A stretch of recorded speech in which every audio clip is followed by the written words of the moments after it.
This meeting is being recorded. Thank you. Good evening. I'll call to order the January 24th, 2023 Fairfield Town Plan and Zoning Commission meeting. Before we get started, just as a public service announcement for everybody attending, anybody who shows up, we do have extra seating. Oops, you got it? Yep, get that back up. Sorry, we have extra seating down the hall to the right, Mr. Wen? Yeah, Go ahead. there's an auxiliary classroom a couple doors down, 35 seats, has the same screen setup and WebEx access as this. So if, to the extent there aren't any seats and folks are standing, there's 35 seats, 2 doors down the hall on the right. Yeah. So obviously they'll be able to participate with public comments, but should anybody be standing or, feel too close quarters, there is additional seating down the hall. So we'll move on to meeting minutes from January 10th, 2023. Move to approve. Move to approve by Commissioner Francis. Second, Commissioner Brayman. Commissioner Francis? They were fine. Commissioner Brayman, any comments? Agree. I didn't see any issues as well. Commissioner Ford is not yet here, so Commissioner Leahy's. He would be sitting for Mr. Ford. I don't believe he was at the last meeting, however. Was it? Okay. Mr. Corsillo was, so he could vote on the minutes. Okay. So, any comments, any additional comments from the commission?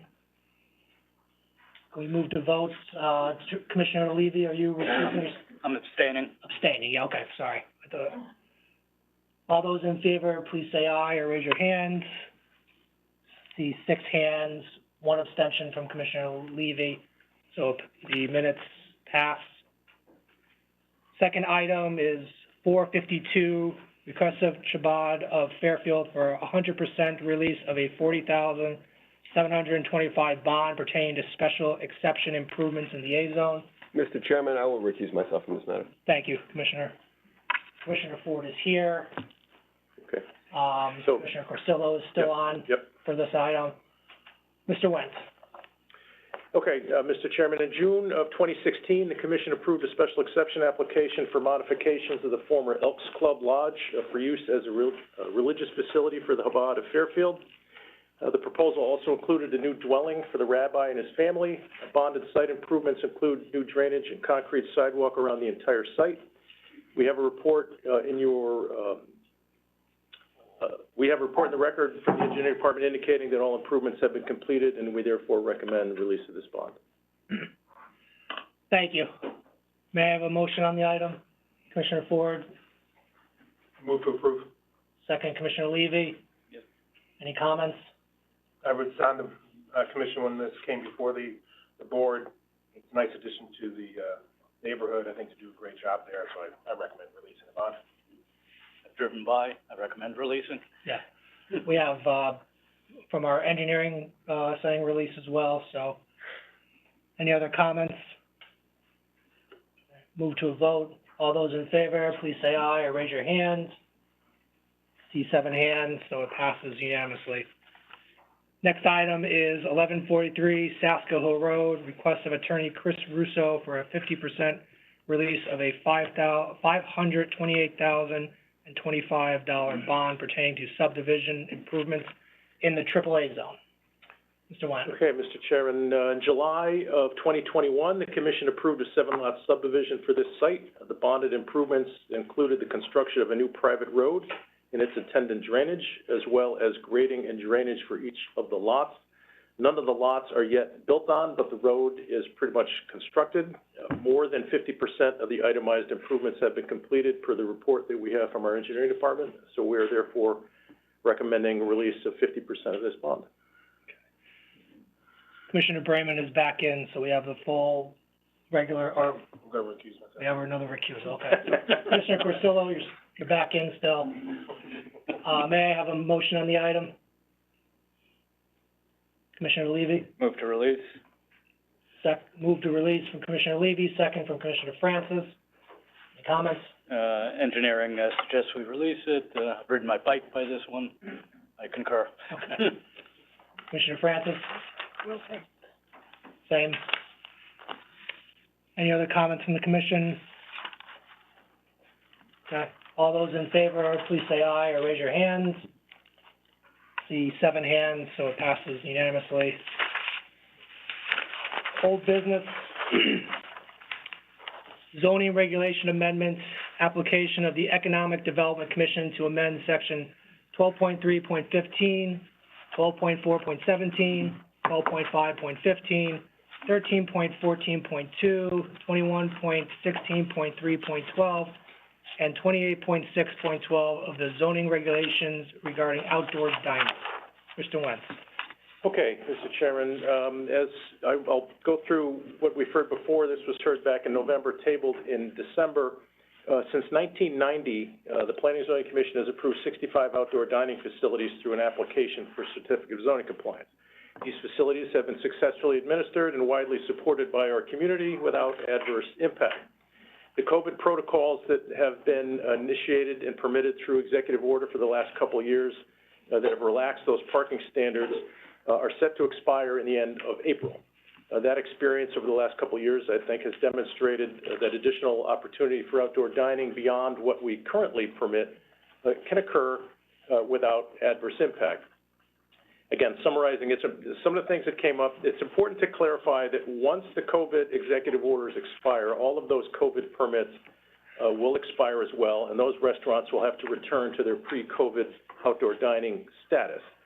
Any expansion of previous permits or new permits would need approval from this commission, like we have been doing all along. It's equally important, because there seemed to be some confusion during the hearing and at prior discussions, that the regulations pertain only to the use of private property. The regulations as they exist and proposed do not give authorization to occupy any public rights of way or public sidewalk or other public property.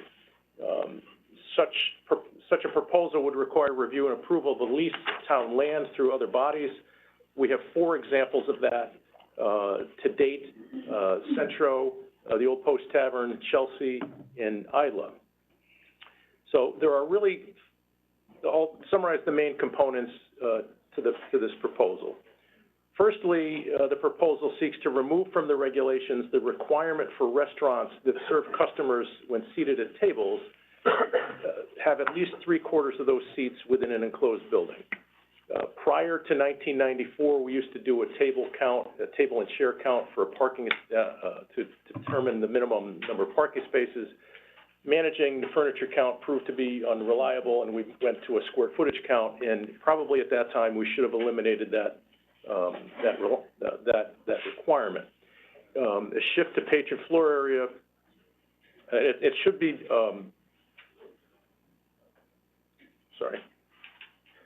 Restaurants that don't have table service don't have that limitation already.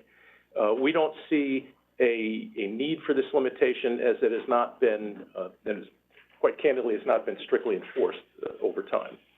The second part of this proposal is really the biggest piece. Is right now, as you know, our regulations allow 150 square feet of outdoor dining without any additional parking required. The original proposal that was put forth requested 575 feet. We have, through consultation with the applicant, Mark Barnhart's office, and we proposed this at the last time this was discussed, recommend reducing that 575 to 400 square feet, which is essentially the average of the existing outdoor dining, not the non-COVID, pre-approved, already approved by this commission outdoor dining establishment. So increase to 150, allowance to 400. The third element in this proposal is a proposal to eliminate the word seasonal in the outdoor parking. Standard conditions of approval that have consistently been held that outdoor dining season runs from April 1st to November 1st. The proposal seeks to remove that limitation to be more flexible, to extend the season as weather and investments in heating infrastructure may permit. Lastly, there was a proposal to seek a special permit process to allow restaurants to occupy up to 10 parking spaces for outdoor dining. We have since recommended that provision be eliminated. There is, as you know, we did some considerable outreach, subsequent to the hearing. We heard from the Fairfield Senior Advocates, the Bike and Ped Commission. We've heard from our police chief, so the long and short of this is what we're trying to do here is establish a modestly explained outdoor dining opportunity. We've been doing this for 30 years, I think, and I think it's been successfully done and well-received and well-managed by this commission over that time. So the crux of the proposal is to bump the 150 to 400, as we're recommending, eliminate the word seasonal, and eliminate the reference to a certain percentage of seats having to be in a building versus indoors or outside. That is all I have at this point, Mr. Chairman, subject to questions by the commission. Thank you. May I have a motion on the item? Commissioner Brayman? Move to approve the text amendment with modifications requested by staff. Thank you. Is there a second? Commissioner Harrison seconds. I have additional modifications I'd like to make. Okay. Well, I'll leave that to Commissioner Brayman. It's his, the floor is his right now. Should you want to listen to what the modifications are, if that makes any sense first, I'll let you yield if you so choose. Thank you, Mr. Chairman. I think Mr. Wentz summarized it well. Outdoor dining has long been a part of Fairfield. It's long been a part of the economic landscape here, and during COVID, it became critical to businesses and to patrons alike. COVID also allowed us to have a live experiment in the expansion of outdoor dining, and the overwhelming experience of the town through its various departments that reported to us during the public hearing process was that this was done without adverse impacts. And in fact, was pure benefit. The amendments, especially with the modifications requested by staff during the hearing process, reducing the increase from 575 square feet to 400, strike me as modest, incremental, and that they're obviously going to be welcome to the businesses, the restaurants that will benefit from them, but also to those both who live in Fairfield and who come to Fairfield to enjoy our dining and our nightlife from elsewhere. So I am in favor of this text amendment, and I think that we have done our diligence and determined that it will be a benefit to the town without any significant negative consequence. Thank you. Commissioner Harrison? Yeah, thank you. I had some prepared remarks I wanted to make on this. As Mr. Robbins said, outdoor dining has been a very integral part of Fairfield for 30 years and more so since the COVID pandemic. And I think it's a very vital component to our economic success as a town. But that's not the only aspect I think we have to look at. I think when we make regulation changes, we have to look at everything, which I know this commission has done for many months. At our request, further research outreach has been done, as Mr. Wentz said, and we have received further clarification from our public health and safety officials that there's not a significant or concerning health or safety issue that the expanded dining regulation would occur. That being said, I would like to see a couple more changes in addition to the modifications that Mr. Robbins said. So when it's appropriate, I'm happy to talk about those. Now is an appropriate time, I think. Okay. To remove the provision to allowing application by special permit to the TPZ for expanding outdoor dining into existing parking spaces.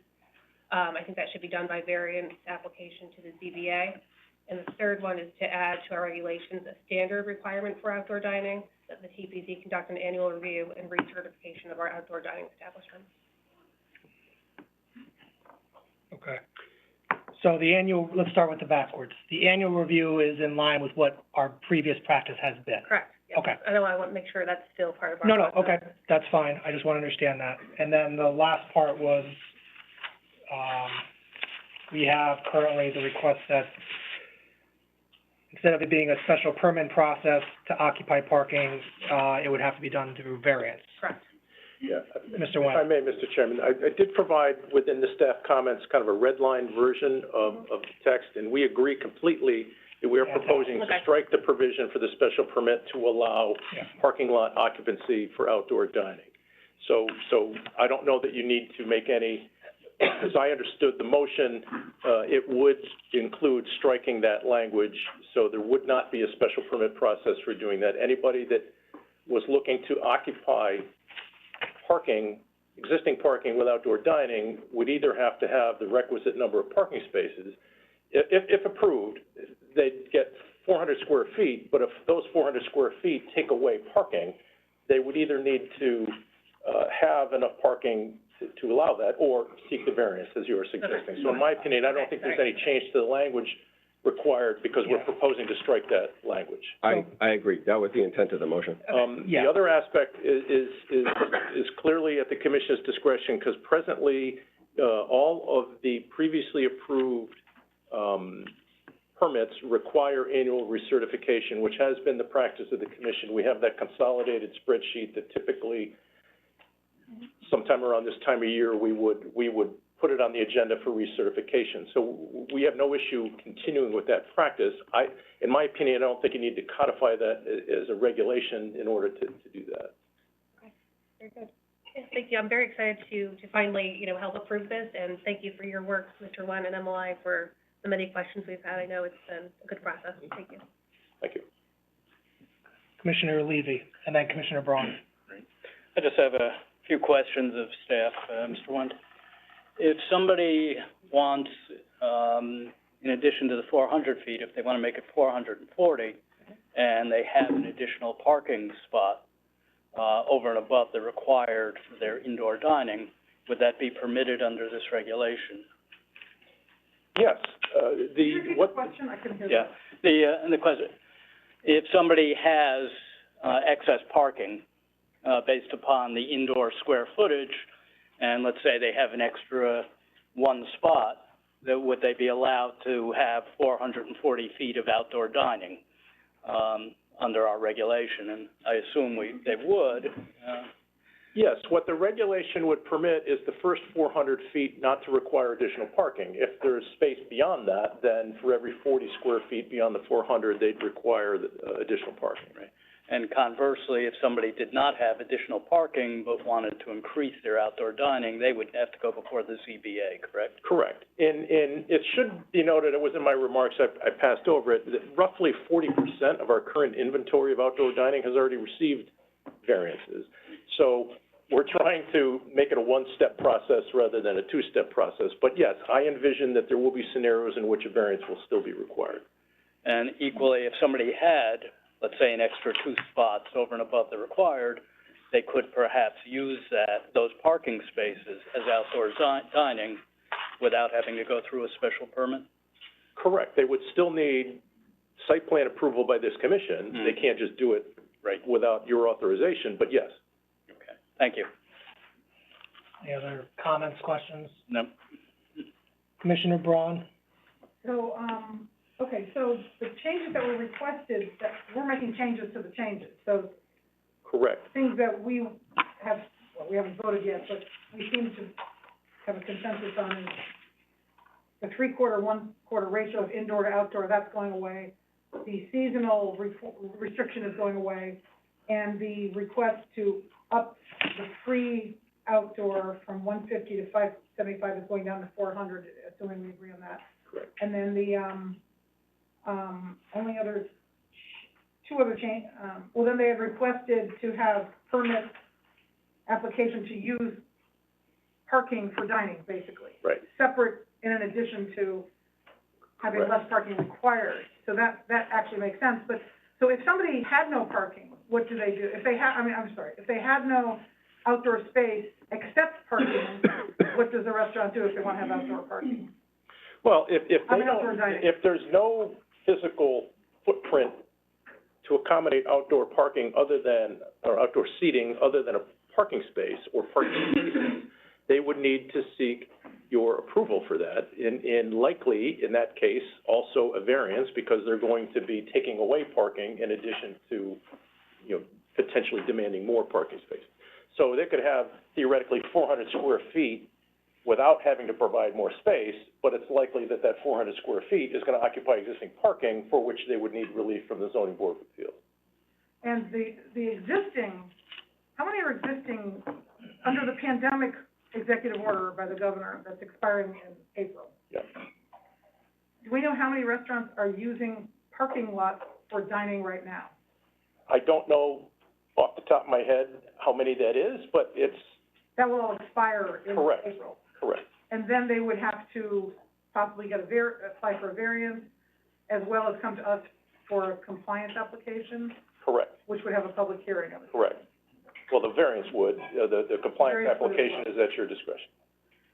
Okay. And then, I had a comment on the other request to add to the changes, to have us do an annual review as part of the regulations. That was confusing when we started this, because, we haven't I don't know if we did the review because of the pandemic order. We have not done the review in the last 2 years Yeah. because of the executive orders, and there were lots of COVID protocol permits out there that you had not seen or approved. So, yeah. So what we're gonna do is go back to the list that you have all approved over the years, and anybody that wasn't on that list that wants outdoor dining is gonna have to make a new application, subject to your approval. And logistically, some people on the list now, some restaurants on the list only got it because of the pandemic. Correct. They would have to reapply between now and Yeah. when it expires, otherwise it's done until it gets reapproved. Correct. It's likely, I envision a scenario in which some of the folks that operated through the COVID protocol permits are not going to be able to do so under this proposal because they may not have the physical space, or they may choose not to, but either way, they'll have to go through the application steps. Yes, that's gonna be the challenge going forward, certainly, is how do we go from where we were to where we're going, but that's part of the reason why if we move this forward, we'll have some time to communicate with our restaurant community and let them know what the new rules are, and give them some time to try to react and go forward. Yeah, so I like the idea of sort of putting in the regs an annual review as opposed, because it's, without mandating it, it could slip through, perhaps. And I think I'm concerned because we're making changes in the plan of conservation and development. Every change we're making, whether it's an 8-30G application or a regulation change or the POCD or the TOD or any of these things, it's all moving towards more density and more concentration and not as much parking as we used to. So, obviously when we do our long-term planning process, we need to be thinking about transit options that can help reduce the need for cars downtown. But aside from that, I do think it would be worthwhile for us to have sort of a mandatory annual review just to see how it's going with all of them, as opposed to making it sort of ad hoc by application, by condition of approval. Unless that is on. There's a lot to unpack there, but I've got, Okay. let me just say this. I agree with you, and I'm confident that I don't believe at this moment in time to advance this forward, we need to make further amendments or codify that provision that you do an annual review. I think that's taken care of in the existing conditions approval that already exist, and any going forward that you may wish to do likewise. Having said that, you're right, we are going through a comprehensive review of our zoning regulations in addition to the POCD, and I would suggest that at that time when we're making those amendments, if we want to, and it's probably a good idea to then articulate some of those standards that we have consistently applied as conditions of approval and put them in the regulations when we do that review. I agree with that. I just don't think we need to do it now as part of this amendment. I think we can kind of bookmark that, if you will, going forward when we're doing our more comprehensive overhaul. And we have those meetings coming up in the next couple We of do. weeks. Thanks. Yeah. I mean, our past approvals have included that condition of approval that they be recertified every Yes. year. We will do that going forward. Doing it now may be problematic because it was probably brought up at a hearing a bit, but it's probably outside the footprint where that's Yeah, probably not, I agree. I think it's problematic procedurally, but Yeah. I don't disagree with the thought. Yeah, okay, but we're gonna get. The other thing I want to emphasize is that if there is a particular establishment that's running afoul of their footprint or expanding beyond what they've been authorized to do, we have regulatory authority to enforce that at that time, rather than waiting for a annual review process. So in the 30 years there's been one occasion where we've had to intervene on a zoning enforcement action, and it was effective. I'm not aware, and I can't recall, any of the multiple recertifications that have happened over the years where the commission has singled out a restaurant to say, we're going to recertify everybody but that one because it's been problematic. We have other avenues to fix that aside from an annual recertification process. But having said that, I don't object to doing an annual recertification process. Thank you. Yep, Commissioner Harrison. Yeah, I just have one more question just to follow up on that. Since we're kind of off the cadence of doing this recertification, I think it was January, was it? Well, again, we typically do it around March. January, February in advance of the season. Again, the executive orders extend till April. If you want to do it with the ones that we have sometime coming up in February, March, we can certainly put that on an agenda. But again, I don't see that at this snapshot in time, but a huge priority. Okay. All right, thank you. Commissioner Francis. While supporting these regulations, I am concerned about retaining the word seasonal, because I feel in order to keep the rights of way clear and the parking lots where the snow is plowed, and this winter we've been very lucky and have nothing, but you all remember the years, large snowbanks. And I think keeping the word seasonal is important, so that the chairs and tables will be off the sidewalks. And I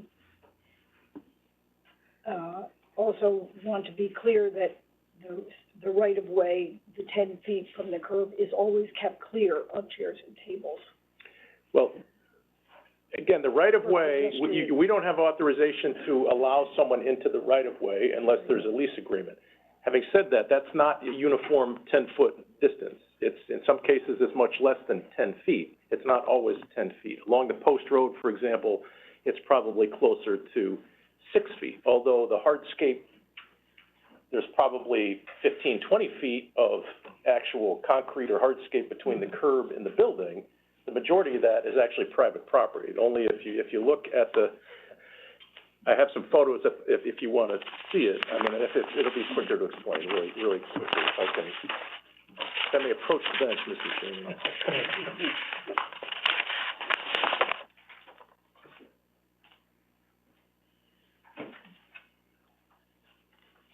And you can pass these along, but if you look at the first picture, kind of like right in front of Rite Aid, you can see the curb, there's a brick, there's some decorative brick, and then there's a width of paved concrete sidewalk.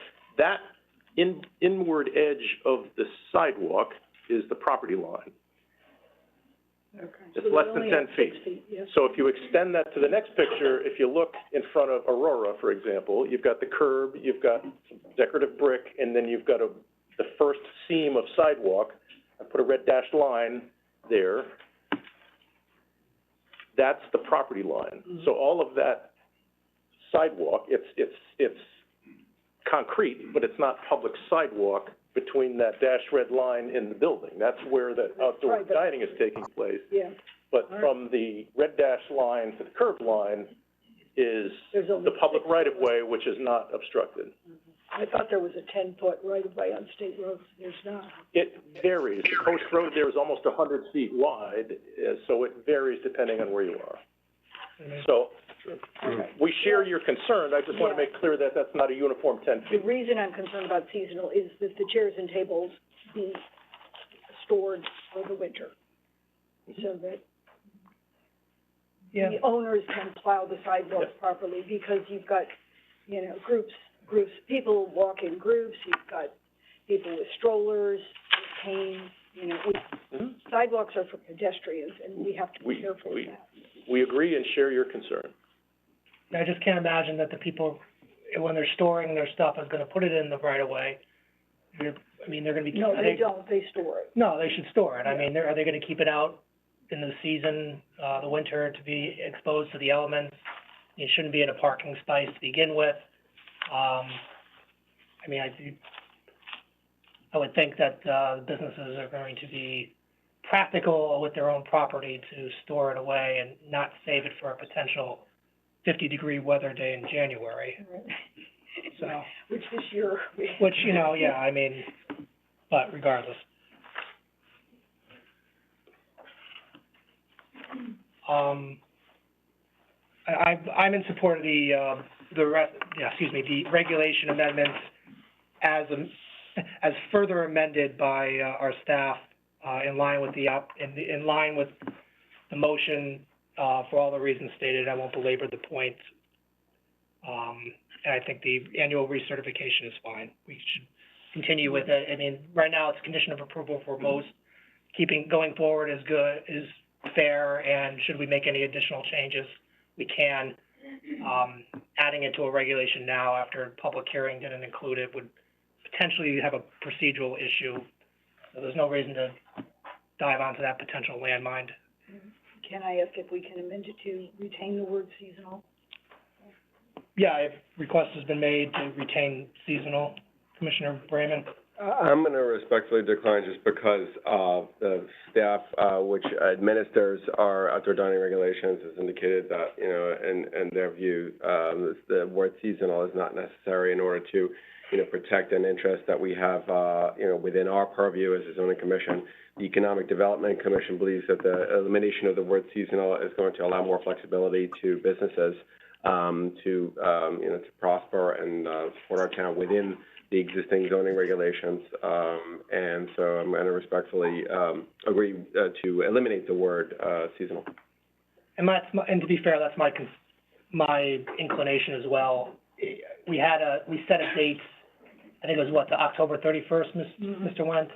Typically April 1 to November 1, typically. Yeah, I mean, there are times in November and times in March where it's appropriate. Maybe not, maybe it is, but I would suspect any additional weeks or so that the businesses can use to help themselves, my inclination is to let the businesses decide for themselves. If there's an issue, we can come back and address it, but, like I said, that's my inclination as well. It makes sense to me. Commissioner Braun? Yeah, when we went back and got further clarification from all the public, I'm just repeating what Commissioner Harrison had said, further clarification from the public safety officials, they all basically said, we have, almost 2 years of history and no concern with, fire, police, health. So I'm assuming if there was snow, I don't think we've had much snow, but if there was snow, they handled it somehow. So I'm not concerned about the elimination of the seasonal restriction. Yeah, 2 years is a pretty good sample. Yeah. Any other comments? We put this to a vote. Motion on the table is to approve the amendments as further amended by staff. I think we don't need to add the recertification because I think that's addressed. Nope, it's our intention to keep that as part of the program going forward. Because those are part of the previous conditions of approval. We will be including them in future applications and approvals going forward, so that will come up in the normal course. So, having said that, are we familiar with what's going to be on the table? Okay. All those in favor, please say aye or raise your hand. Count 7 hands, passes unanimously. Next item is 2031 Reading Road, request of attorney Peter Ambrose for 100% release of a $25,078 bond pertaining to subdivision improvements in the AAA zone. Mr. Wendt. Excuse me.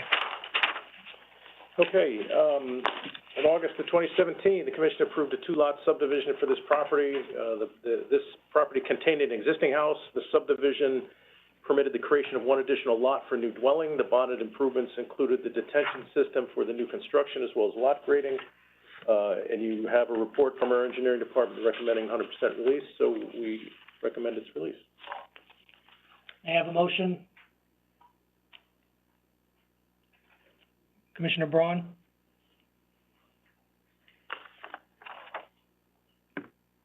Commissioner Braun? Yeah. Did you? Release the bond. Okay, that's what I figured, but do I have a second? Commissioner Harrison seconds. Commissioner Braun? Based on the representation of the engineering department, and staff recommendation, we should release the bond. Of course, releasing the bond. Thank you. Commissioner Harrison? Nothing additional to add. Anything from the anything else from the commission? Seems straightforward enough. All those in favor, please say aye or raise your hands. 7 hands, passes unanimously. So moving to the public hearing, I will call all the matters together. Yep, Zone- there's one matter that you can just do. Oh, go ahead. Just the cannabis thing is separate, then you can combine the other two. What did I? Cannabis. Oh, cannabis, yes, I'm sorry. So, first one, zoning regulation amendment, application of the Town Plan Zoning Commission to amend 2.4 of the zoning regulations to to extend the existing prohibition of cannabis establishments for an additional year. Okay. Thank you. Jim Went, for the record, Mr. Chairman, the planning director. As you recall, Public Act 21-1 adopted in, which was an act concerning the responsible and equitable regulation of adult use cannabis, defined a whole slew of cannabis establishments, including dispensaries, producers, microcultivators, and the like. The act required municipalities to make an affirmative decision as to whether or not those uses would be permitted. Choosing to do nothing would make the uses automatically permitted, as any other use similar in the zone. So a little over a year ago, we had a hearing in this commission, decided to prohibit all of the defined cannabis uses for a period of 1 year, which expires at the end of February, unless further extended by this commission. As this commission knows, retail sales have only been up and running for a couple of weeks now. We don't yet have a full picture on what the impacts to those municipalities may be. And so when we discussed this several meetings ago, it was a recommendation of the commission to consider extending that prohibition for an additional year. So that is the purpose of this amendment. It simply takes the existing regulation that already prohibits those uses and extends it an additional year to February of 2024. You do have a little bit of, there was some correspondence supporting the prohibition in the file, but I'm trying to keep this brief, and that is all I have, subject to commission questions. Any questions from the commission, from Mr. Wentz? Commissioner Braun? Just a point of order, this is on for public hearing tonight, not Correct. vote tonight? Correct. Okay. Yes, this is the hearing, correct. Okay, thank you. Commissioner Levy?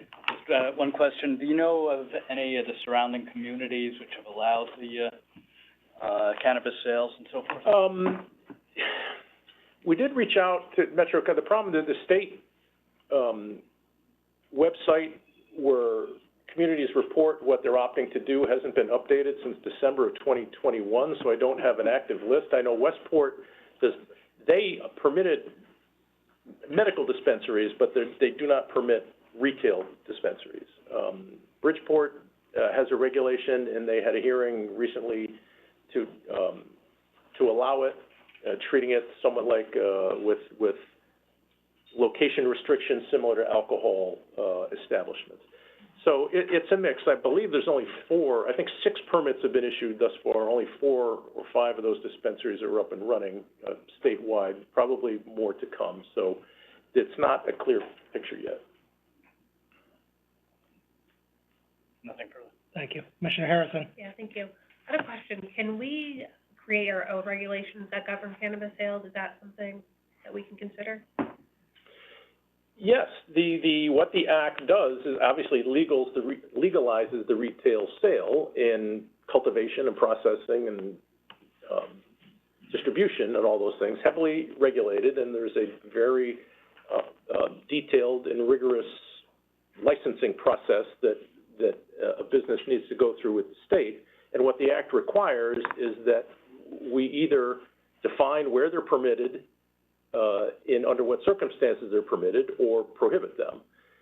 So thus far, the discussion has leaned towards prohibition. But if you wanted to allow them, then yes, you'd have to choose which of those define uses you'd like to permit and where you think they ought to be.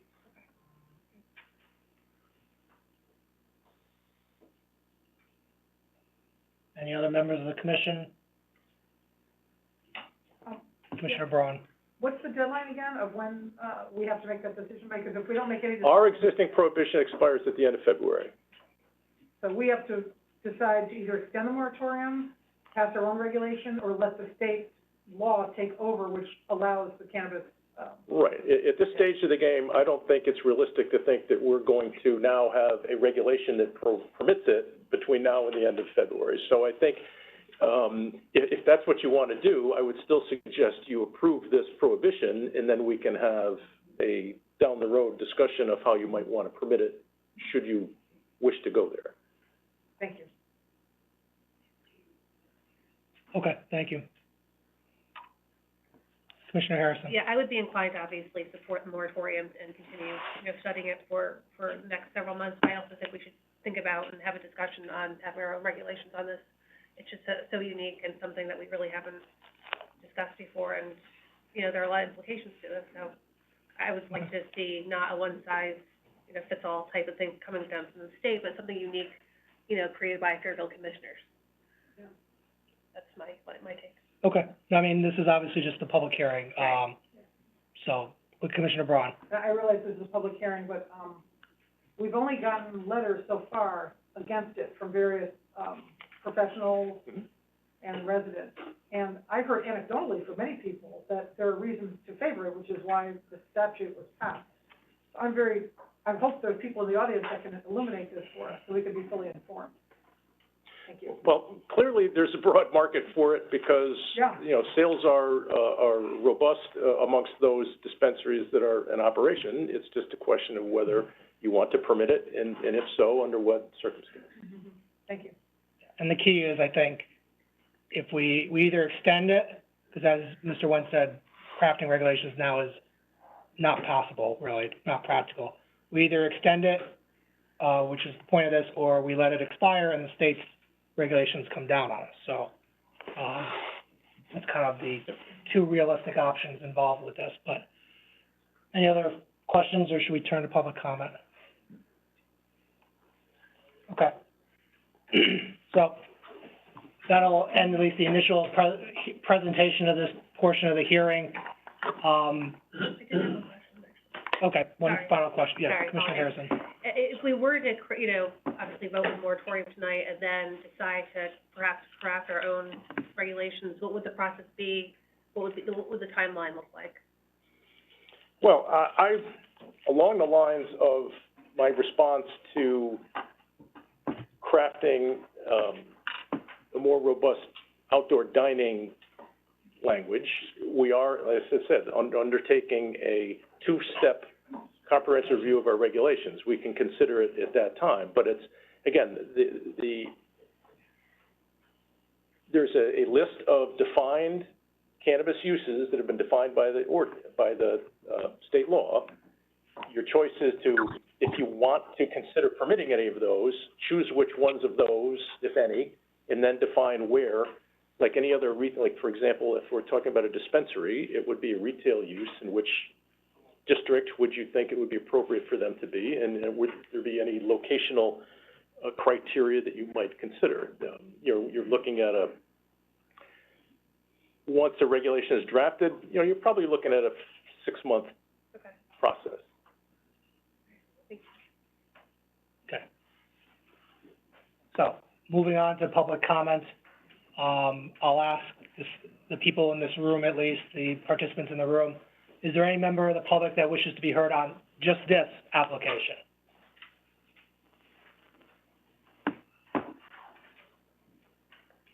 Any member of the public attending either in this room or, I guess, in the adjacent room wish to be heard on this application? And we have people on. If you wish to be heard, come on up. To speak on this moratorium, come on up. And then, seeing no others, we'll turn to, the people who are participating remotely. So if you can just say your name and Sure. address, please. My name is Jason Rashiotis, born and raised here in Fairfield, living here currently as a private citizen. So, I have a number of both rhetorical questions and concerns about this moratorium. Notably, a lot of what I've read is about waiting to see till the data comes in. This, I think, on its face is absurd. In Colorado, they've already conducted a 10-year study on the effect of legalizing recreational marijuana. And the data is really compelling, really compelling. $2 billion a year in revenue for a state with a population of 6 million people. In a town of Fairfield with a population of 60,000, you know, it's not gonna be one-to-one. That's $20 million in revenue that is disappearing, that we are not taking advantage of. A couple other issues. People are concerned about usage going up, right? Oh no, if it's legal, people are gonna use it more. That's true. However, what we know medically about marijuana is its adverse effects are not what have been marketed to us for many, many years. So while usage goes up, the associated downsides do not. A couple other issues. Opioid issues. Opioid usage go down when marijuana usage goes up. Connecticut in particular, a lot of the East Coast, is really rattled with opioid crises. This, of course, will not solve it, but it could make a significant dent in it. A couple other issues. What are people's major criticisms of Fairfield over the last 20 years? We're not getting enough young people. We're not getting enough young entrepreneurs. We're not getting enough young families. We're not energized. We're a slowly receding away town. Well, this is a perfect opportunity, especially for the zoning committee, to affirm that we support businesses, affirm that we support progressive causes, we affirm that we support the freedom of people who are adults to make choices and spend their money how they want. A couple other issues. People are concerned about young people using, right? Well, the population of Fairfield is almost 3/4 people over the age of 18. Those are adults who have the ability to make their own decisions. I think for the town to go against what's been democratically elected, for adults to do is its own problem, worth reflecting on. A couple other issues. We've already heard from the previous speaker about access in some other places, Stamford, Bridgeport. Why are we voluntarily letting businesses and customers go elsewhere? Why are we not invigorating Fairfield? Why are we not marketing Fairfield as a town to embrace this, bring in business? It just seems to be so counterintuitive to our motivations as a town. And this just ideologically, this wait and see policy to me it's not a policy. It's not a belief, it's not an opinion, it's not a proposal, it's a total dereliction of duty. We've voted on this, we understand the science, it's been understood for decades. We now have statewide evidence in multiple states proving the effectiveness of marijuana, not merely medically, but as a recreational use.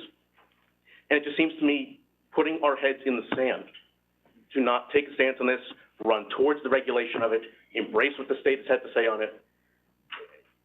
You know, it's kind of appalling to see this kicked down the road over and over and over again. I have a question. Commissioner Braun. This is very interesting and actually refreshing because we've only heard, this is a public hearing, so we basically, unless we have a separate amount of knowledge, we kind of rely on what you give us. Can you send us a letter with links to some of this stuff? Sure, absolutely. I was just reading the Colorado study yesterday that proves a lot. The hearing is closed tonight. Can we still receive information? And Sure. again, I don't see how we can craft a regulation between now and a couple of weeks from now, but I would like to have that information anyway. Of course. Thank you.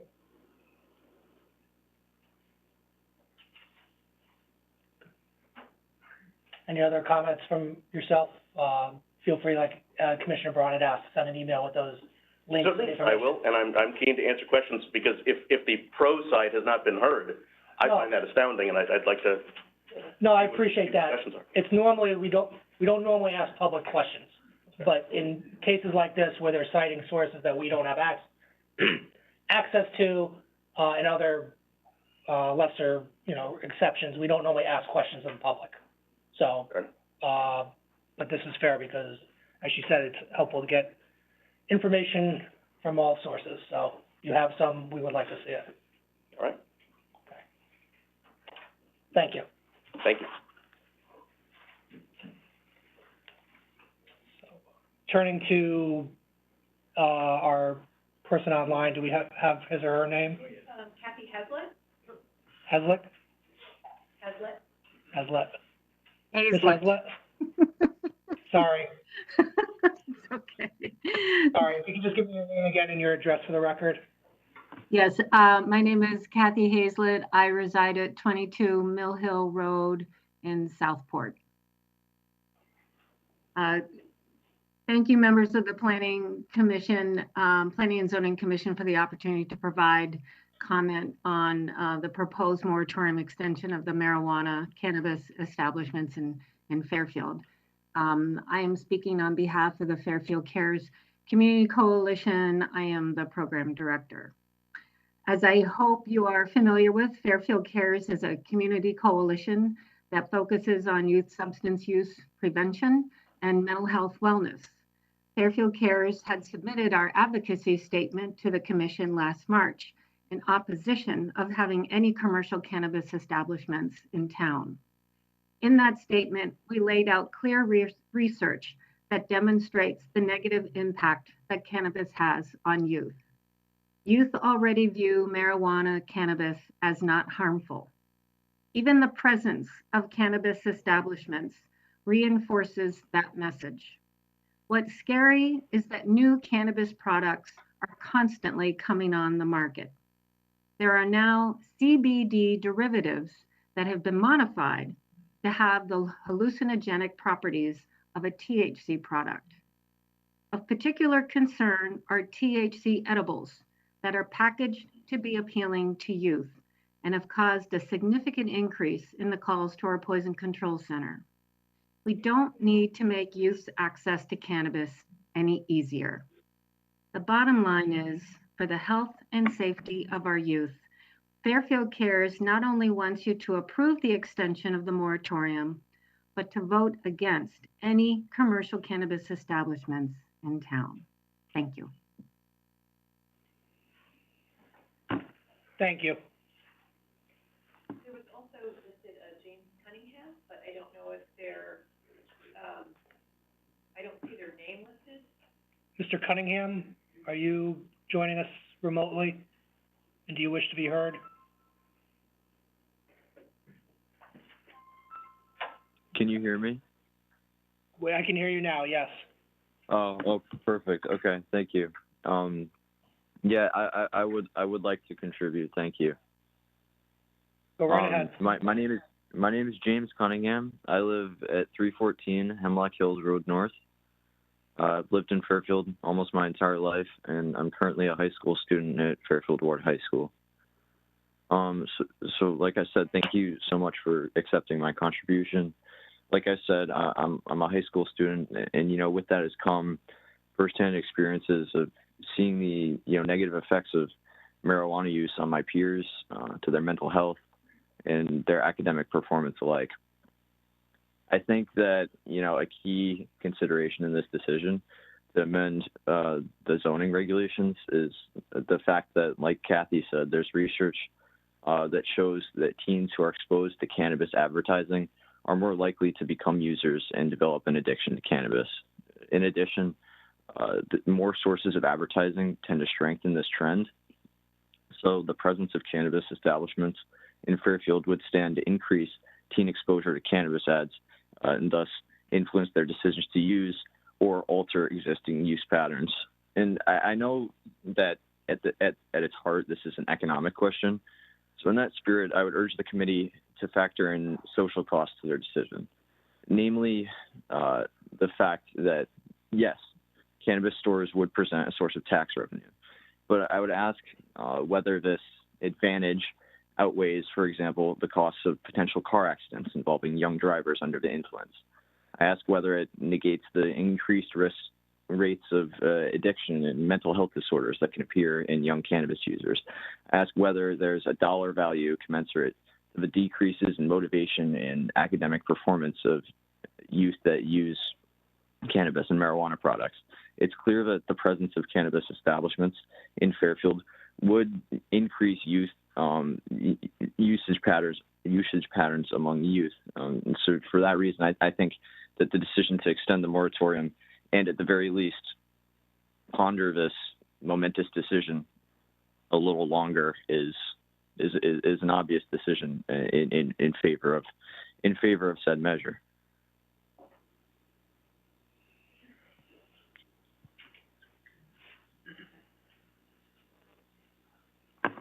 Thank you.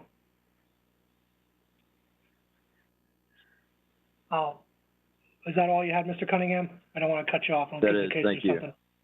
Thank you. Yeah, that's all. Thank you. So I'll make a final call for anybody in person or who's joining us remotely or through telephone. Would anybody else like to be heard on this application with respect to the cannabis? If you have called in, please press *6 to unmute yourself.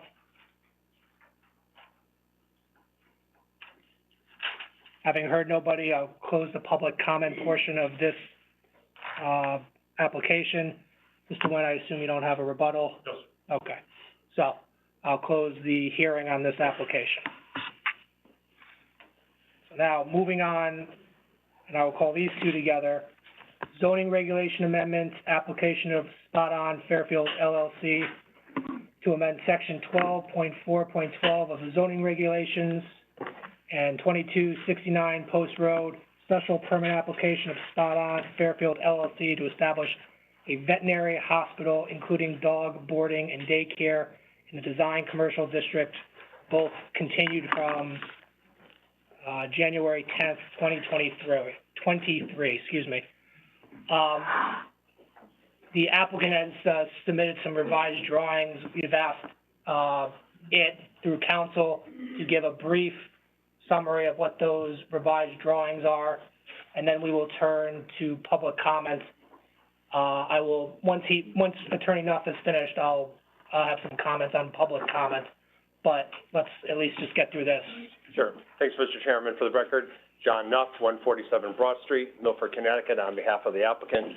Thank you for the indulgence. I think it helps with the efficiency of the process if we can update everyone who may not have had an opportunity to go back onto the town website to see the changes that we made. I promise to be less than 3 or 4 minutes, so, but I think it's going to be time well spent. The changes we've made are out of respect and for our neighbors and for the commission, and to be responsive to the neighbors and the commission. I told you a couple of weeks ago that Dr. Putter wants to be not just a good neighbor, but a wonderful neighbor, and that's what these are intended to do. So very briefly, let me tell you what we've done with the revised site plan. First, and most importantly, we have completely eliminated the southern play area. As you'll recall, on the southern end of the building, we had sort of a cordoned off an area behind a 10-foot high fence, divided into 3 sections for outdoor play. That area will no longer be used for outdoor play. It will be used exclusively as a means of ingress and egress for the dogs and for staff members to bring the dogs to the western play area, which has been expanded closer to Route 1. So using the display, southern, if you're looking at the screen, southern is which way? To the bottom of the screen. Bottom of the screen, and western is then to the left of the screen. So currently, under this proposed revised plan, we are now 80 feet from the closest residential property line in a residential use in a residential zone, which is to our southwest, and we are approximately 160 feet away from our nearest neighbors to the south. So that's the first and most important change, the elimination of that southerly play area. You'll note that the western play area is now blocked by the building where it juts out to the west. So that obviously provides sound attenuation there as well. Then there will be a fence of 8 to 10 feet on the western edge of that outdoor play area. That also reduces the total number of dogs that will be in that area, and that's set forth in our sound study. We have also, on the very southern edge of the property, we had indicated that we can eliminate the southernmost row of parking, and we're happy to do that. So while there is currently a landscape buffer in place, we can extend that even further, and we're happy to work with the neighbors and with the commission in terms of how that area will be landscaped. In terms of these changes, we would be happy to make modifications to the regulation amendment or as conditions to the approval of a special permit, or however the commission wants to memorialize the changes and to provide an enforcement mechanism. In addition to the revised site plan, we also submitted a revised sound study. I won't go into any detail other than to say that it makes significant improvements to the sound to our residential neighbors, cutting down it by half. And if you look at the study, it's by more than 10 decibels because of the way sound works. That is less than half the sound of previously. So we're going from 53 decibels to 42 on the nearest residential neighbors to our south, and from 54 to 41 on our nearest residential neighbors to the east. And so that is a greater than 50% reduction in the sound levels. And again, this study or this report is premised upon absolute worst case scenario that may occur several times a year. And the study also includes a full day study of background traffic. Last time, our initial report had some iterations, also some projections. Our experts, actually on the day of the hearing, did full day background noise analysis, and that is now in the study as well.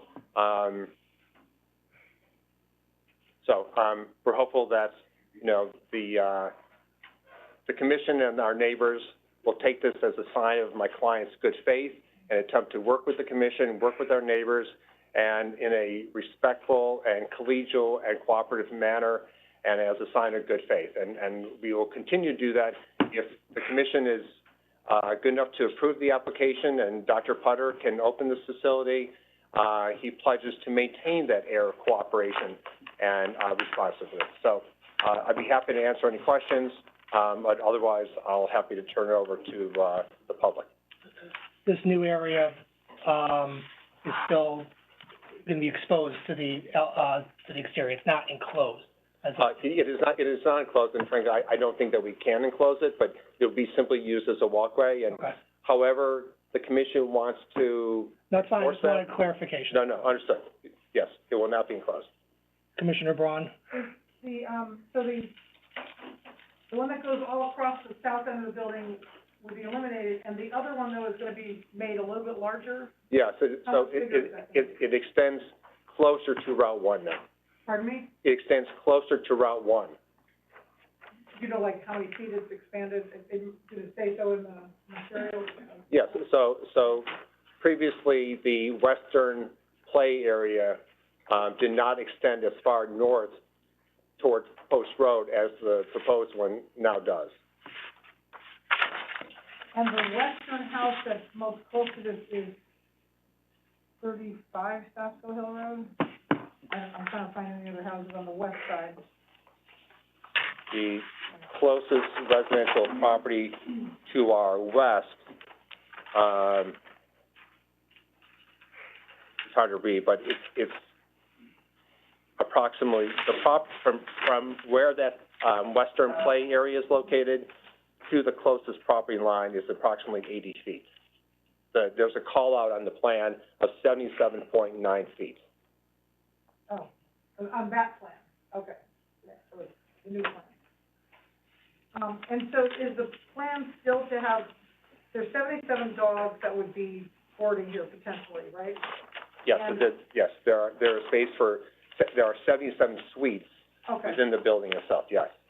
And as I recall from last time, to letting dogs out on the run, it would be 15 at a time at most. Is that on either run or just? No. Like, are you going to change that now that you only have one dog run, or? No, the testimony last time is there would be a maximum of 35 dogs. Oh, 35 dogs. In all the areas combined. Okay, so 35 dogs would have been in the old plan allowed to be among the two separate dog runs, which now you're only going to have one dog run. Correct. So what would be the maximum dogs they would have on the one remaining dog run at one time? Would it be reduced in half, or would it still be 35? No, let me get that for you, I'm sorry. Okay, thanks. I'm concerned too many dogs in a smaller space might, Well, I mean, certainly Dr. Putter and staff would have wouldn't put dogs in a position, I think you can judge Dr. Putter's commitment to his craft and to his profession, and I don't think he's gonna put, his charges, you know, in a position where they would be uncomfortable or unsafe or, you know, unruly, so. Are you able to get that information now, or do you want to get that to us? Rebuttal? If you give me like 2 minutes, if you want to go to the public, and I'll come back and answer that question. Well, yeah, let's finish the questions first, so we can get to public comment, but I'd like to do that. But go ahead, Commissioner. Yeah, thank you. Attorney Nuff, you mentioned this change was made in an effort to be a wonderful neighbor. Now, has this been presented to the neighbors in meetings? Yes, so I submitted this to the staff on Friday afternoon, and I copied all of, opposing counsel as far as I knew them. So Attorney Kaufman, Attorney Proto, Attorney Tersaden, and I believe that Jim had put up on the website. I don't know if it made it up on Friday, but I believe it made it up yesterday. All right, and there hasn't been any engagement with the other attorneys to see if this satisfies the needs of the neighbors, or? They have not indicated, so, no. All right, thank you. And I have a question, you don't have to answer now, but I just wanted to float something up, if I could. Go ahead, Commissioner Braun.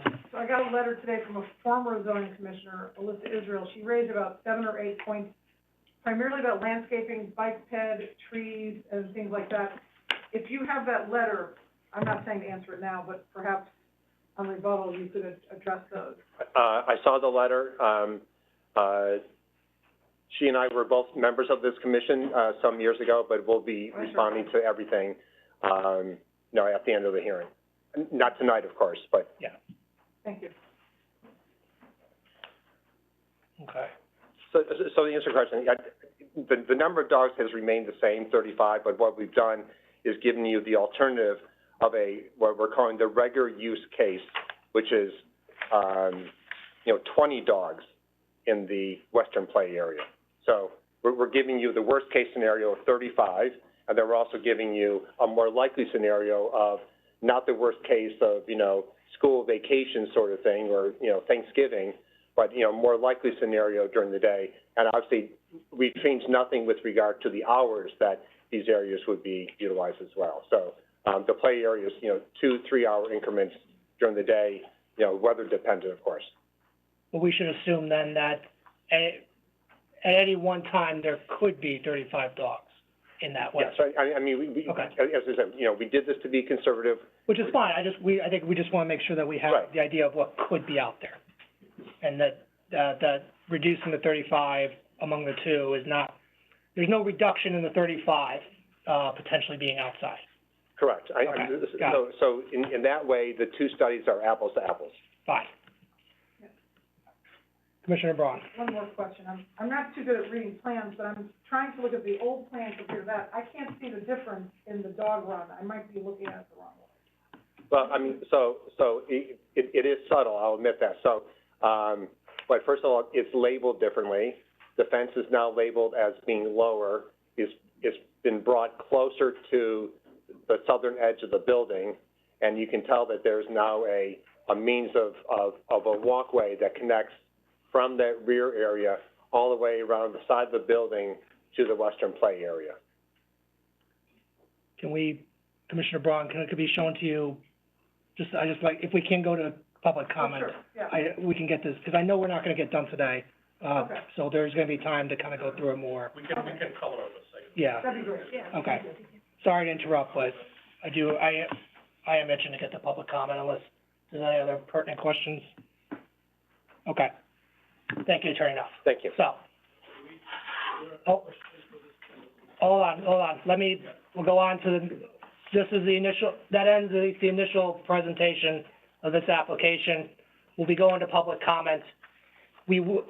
Already there's been a request, which is fine and fair, from 2 attorneys, who are not available tonight, and 1 expert to be able to present, not tonight, but the next, session, which is in February. We'll get the date for you in a second. So, for the very least, we will not be finishing tonight to accommodate those, individuals. We will do our best to go through the public in person tonight, and remotely. As I said last time, we'll have public in person come up and speak, probably have either a queue line at this point. Everybody will get their chance. If you can just give your name and address, keep your comments, germane to the issue. As I said last time, my only recommendation is, to avoid applause. You're in applauding for somebody or applauding against another person, tensions tend to run high. That's just a recommendation based on my experience. Well, I don't think a sign-up is needed just yet, unless you think that's helpful. Let's start with a... Because it's kind of tight quarters in Yeah. the room, it may be helpful just to form a queue. Yeah. So there's, you eliminate Yeah. the up and down, I would slowly, if you can, we'll start a queue. Gentleman and lady have kind of started that already. People can then get back to their seats. Yeah. The queue can go out the door. Mr. Decker. Matt, if you deem it advisable, start taking names down. If you deem it advisable, take names down and we'll go by a list. that's probably the best way to go. If everybody's standing up, it's gonna defeat the purpose of the queue, but. Yeah. I don't know that everybody wants to. No, I know, and this is a little beyond what we normally do. We're all gonna get our chance. Queue out the door, If you can queue out the door, that would be helpful. so people can get back to their seats when they're done. So if you could turn out the door, that'd be great. Well, that's true, but, I mean, you can't really have the queue in person, stay in the room. So, the other thing is, if there's 5 people in a queue, maybe everybody who's beyond 5 people sign up with Mr. Decker. Why don't we do this the simple way, and everybody go back to your seats, and I'll come by to every person, and whoever wants to speak, can put your name down. Keep the 5 people. First 5 up, can say where you are, everybody else back to your seat, and I'll just swing by. We have a list of folks marked if you want to call for that. All right. 1, 2, 3. Sure. Everybody's got a chance to get a seat, so 1, 2, 3, 4, 5. The rest of you, please, if you don't mind, just take a seat, that'd be great. Yeah, I'll come right over you guys. Okay. Anything else that needs to be? I think we're good. Yeah. There we go. Ladies and gentlemen, if you can please just be as quiet as possible so that people can speak. We will work through this, and we'll get a system going, but feel free to start. Good evening, Commissioners. I'm Cheryl Paul. I live on Villa Avenue in Fairfield. And I'm known to some affectionately as the pet mom. Some of you know that I had a doggy daycare here in Fairfield. I was actually the person who, several years ago, did the research and paid a lot of money and made the original application to zoning to bring doggy daycare to Fairfield. It didn't exist on the books until I did that. And I had to come back multiple times, applied twice, spent more money. The zoning commissioners, some of whom are sitting at this table, were very specific at that time that it could never be immediately abutting residential neighborhood, residential area, that there would be no more than 20 to 25 dogs at a time, and a whole bunch of other rules, including no overnights.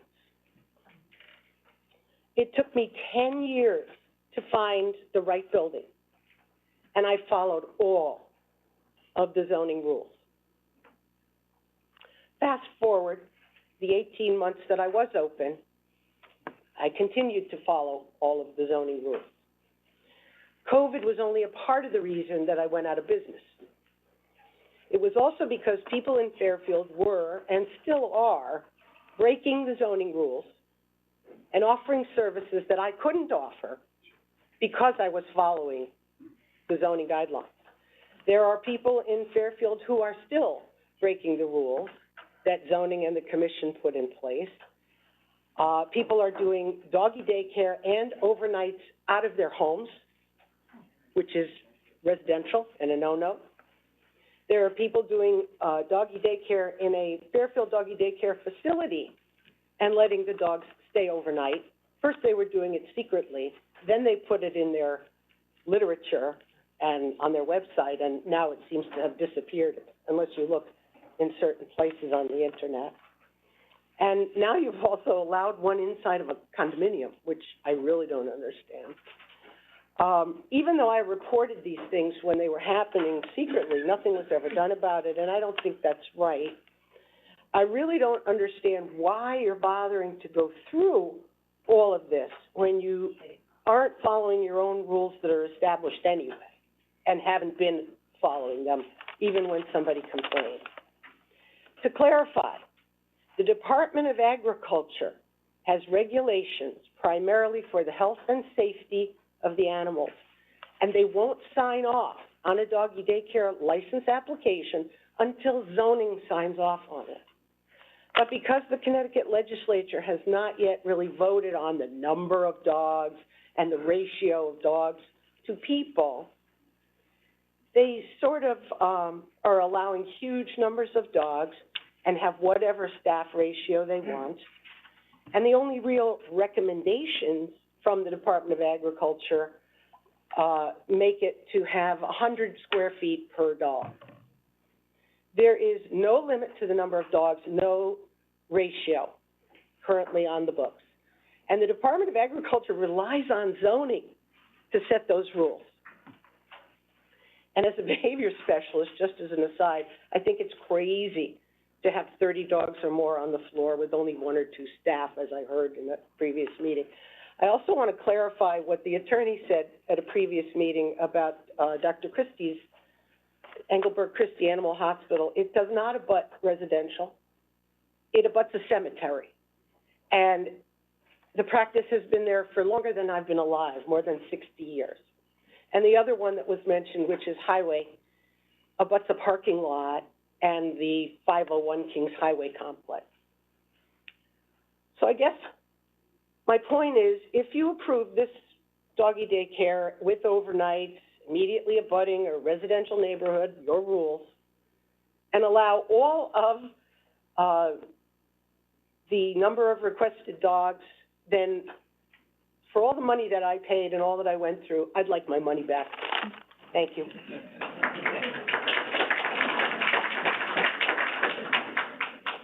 Just come on up, yep. Hello. My name is Nina Fatahi. I live at 88 Overhill Road, and my home is 20 feet from the site of the proposed big box kenneling facility that would shatter the peace and quiet of my neighborhood. I know earlier you were looking at the map and looking at 35 Sasko Hill Road. My house is directly behind that, so we would be the closest to this facility. I grew up in Connecticut, and it has long been my dream to buy a home and raise a family in Fairfield. My brother lived in the beach area for about 10 years, and while visiting him here, I fell in love with the town. The vibrant downtown, the walkability, and the beach were what appealed to my husband and I the most. In the summer of 2020, my dream came true when my husband, my daughter, and I moved to the most beautiful home in the most beautiful neighborhood of our dreams. Surprise, surprise. Tonight I'm here as part of a strong community. We're not here because we don't like dogs. We're not here because we're anti-business. We're not here to argue whether Spot On provides good care for its clients. We're not here to question whether the indoor facilities of Spot On can be kept clean or odor-free. We're here because we oppose the upending of zoning regulations that have served our community for 100 years, 1925 to be exact. We're here because commercial dog boarding is banned in Fairfield, and we believe that ban should continue. We're here because the promises Dr. Putter is making about outdoor noise and odors cannot be enforced. But ultimately, whether we've lived here for 3 months or 3 generations, as some of my neighbors have, we are here because we believe that the residents of Fairfield deserve the continued promise of peaceful neighborhoods that this town offers. Commissioners, Tonight, you'll likely hear from supporters of the petitioner, those who work with him in Stanford or went to vet school with him or trained with him. You might hear from grateful clients about the care he's provided to his dogs and cats. You might even hear from other real estate developers or landlords. While they're entitled to share their experience with the petitioner, we question whether their testimonies should have any bearing on whether or not to change a zoning law in the town of Fairfield. What is not in question here tonight is the deep opposition expressed by the residents of Fairfield. Commissioners, I present to you our petition opposing Spot-On's proposed zoning text amendment and special permit application. It's signed by more than 1,100 residents of the town of Fairfield. And we have copies for all of you. In addition, nearly 100 residents have written heartfelt pleas for you to deny the petitioner's request. We're here today as a community, and we're putting our trust in you to protect the community as you were elected to do. Thank you for your consideration to this matter. Thank you. You can just pass that down and we'll get it across. Thank you very much.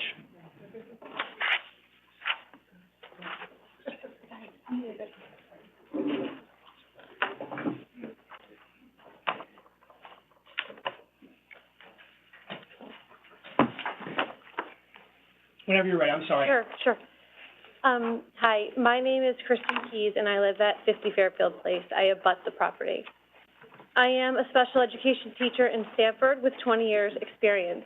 My husband and I bought our first house here in 2009 because we loved Fairfield. We loved being able to walk downtown and loved the neighborhood feel of the street. 9 months later, we had our first son. When we would take him for walks around the street, we quickly realized how lucky we were to be in this neighborhood, with kids at almost every house and neighbors we quickly called friends. My husband and I attended the meeting on January 10th. I wanted to say thank you for your time and effort. Your questions showed our community that you read our initial emails and concerns, and you did not take them lightly. I recognize the aim of the petitioner was to sell you on his project, but as a community member who will be directly impacted if this gets approved, it was difficult to sit in this room during the last meeting and not react. I had seen the application prior to the meeting and had put a lot of thought into the impact it would have on my family. But as it was being discussed, the true reality of what my home would turn into hit me. I couldn't sleep that night and have had a hard time shaking that all-consuming feeling of fear ever since. I'm not a confrontational person, and I don't do well with conflict. When things get difficult, I try to use humor to cope and tend to downplay the severity of these issues. It is extremely uncomfortable for me to be sitting here right now sharing such personal details about my family, but I feel this is a situation that warrants that. I'm doing this because I'm a mom, and the most important things in my life are my children. If I don't speak up now, I will never forgive myself. When looking at the aerial maps, my house is on the east side of the property, almost directly across from the bottom corner of the proposed dog facility. It's zoned residential B. This graphic that was shown at the last meeting from the sound engineer was the moment when that showed. I won't forget it because it was the moment my heart completely sank and tears welled in my eyes. We own one of the houses lit up in green from their sound engineer, meaning it will be one of the most heavily affected properties in the neighborhood. I'm going to go ahead and say the back of my house should be green as well, since the green wraps around the north corner of my house, which isn't soundproof, and I like to open my windows. I would like to ask all of you to put yourselves in my shoes for just a moment. 77 dogs, 35 outside with potential runs. I don't know how many dogs are going to be in the back. There will be some very close to my house. 73 feet from that spot to my backyard. The very backyard where my 3 children play every day after school, where we enjoy family dinners during spring and summer, where we have movie nights, sit around the fire pit with neighbors, and spend a significant amount of time together. Think about Think about this being 70 feet away from your house, The space you go to for safety, for comfort, for escape, and relaxation. My house is 115 feet from the building. As the back of my house should be included in this graphic, I want to explain the interior of my home. The northwest corner, first floor, is my dining room table, where my 12-year-old sits to do homework, where my husband spends hours running his business, where we color and paint and play games, where we sit to eat breakfast and lunch and dinner. Directly above that is my bedroom.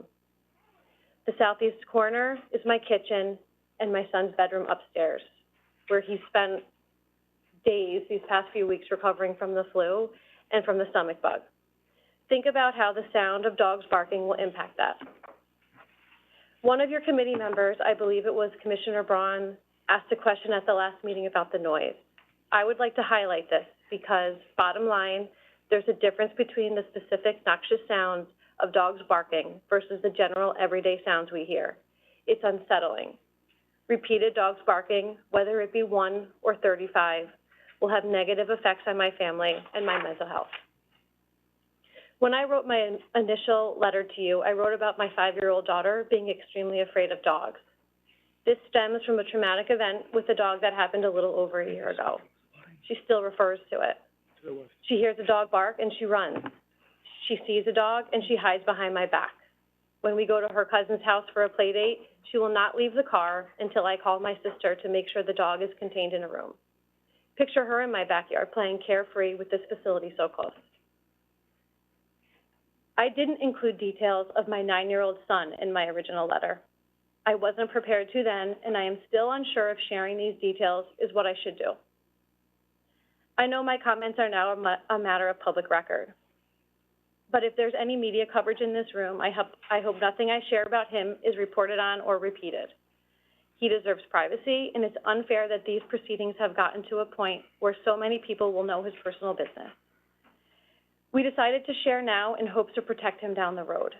He is an amazing child with many strengths, but I need to focus on his struggles right now to explain how detrimental this could be for him. He is a child with an IEP with several diagnoses. And these impact his emotional state of being and his ability to eat. He was identified when he was 3 years old. Not long after that, he stopped eating altogether and has received therapy and services from a number of professionals. The professionals that work with him say one of his biggest challenges currently is sensory-based, meaning he has difficulty stabilizing his central nervous system or regulating his body. This also brings on significant behavioral and attentional issues. We help him by having him complete a set of calming or alerting activities that get him to his optimal state of arousal. Taken directly out of his most recent sensory diet, his therapist explained, the purpose of his sensory diet is to calm and organize the central nervous system. Therefore, sensory input should be rhythmic and predictable. Luckily, several of the recommended activities can be done in our backyard. Active proprioception is most calming for his central nervous system, so we encourage him to spend a significant amount of time in the backyard, riding his skateboard, playing basketball, building forts, tug of war, etc. Now picture him trying to navigate this new challenge. While he's trying to regulate his senses, working on himself more than any 9-year-old should have to, he's hearing unpredictable and alerting sounds. And not just any sound, the shrill sounds of dogs barking. This will eliminate his ability to use the backyard to help calm and organize himself. Now picture him at my dining room table. Remember before I said he stopped eating when he was 3 years old. He has gotten better, but every single bite of food that he takes is a struggle. Hearing those dogs bark will be jarring for him, given his emotional regulation challenges and behavioral concerns, and I worry that he will stop eating again. It will be one more giant obstacle for him to face that's out of his control, but it's in your control. When you have a child who struggles with anything, their safe place is home. This facility will rob him of that. I appreciate being given the opportunity to share my story and hope that you will keep my words close to heart as you make the decision that will have a significant impact on my family and the well-being of my children. Thank you. As an abutting neighbor, may I ask you a question? Sure. and I'll ask the other previous speaker who was abutting if she'll come up, if she just chooses the answer.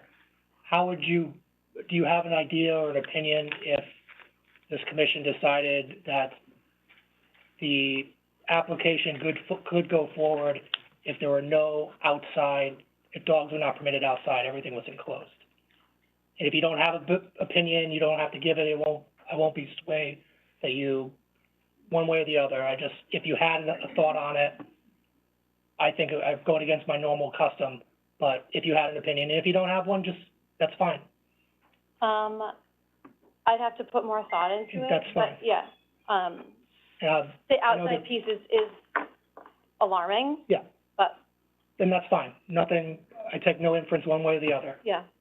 And previous speaker was abutting too, right? Yeah.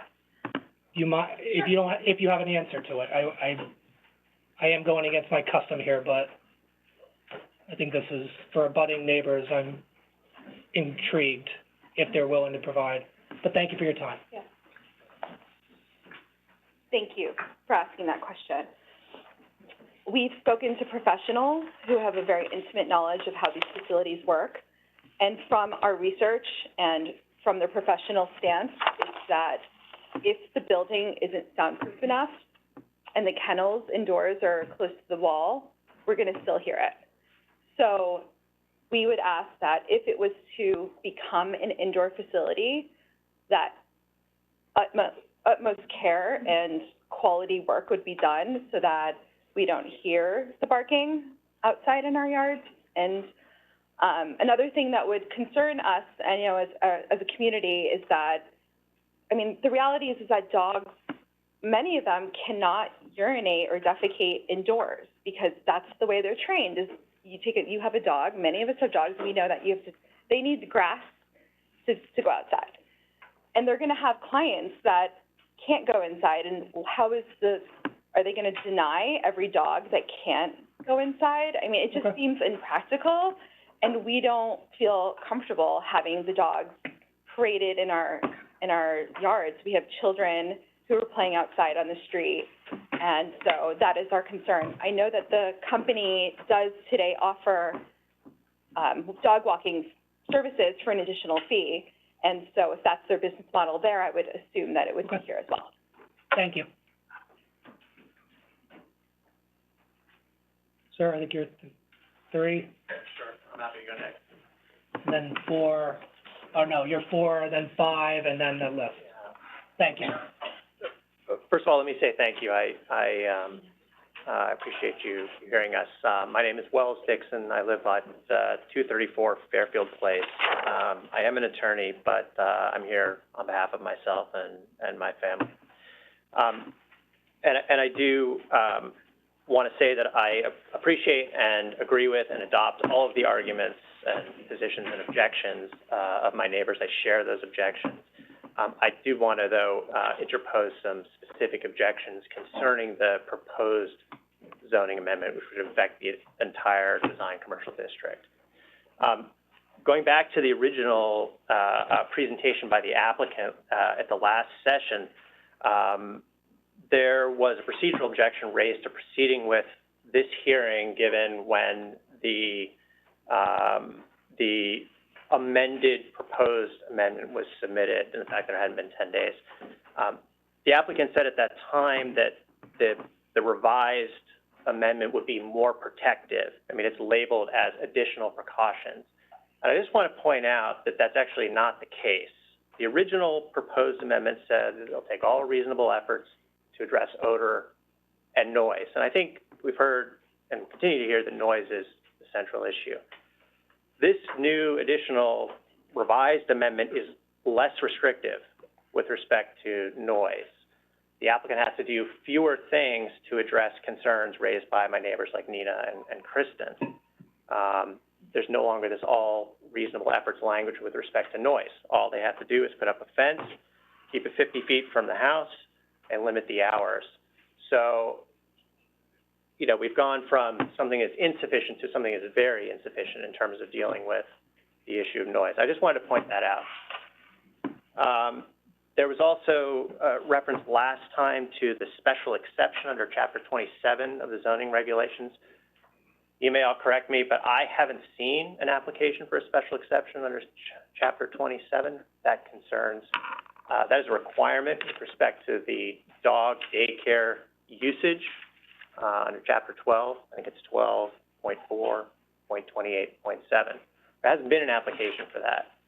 What we have is a proposal to amend the definition of a veterinary hospital that says specifically for the purpose of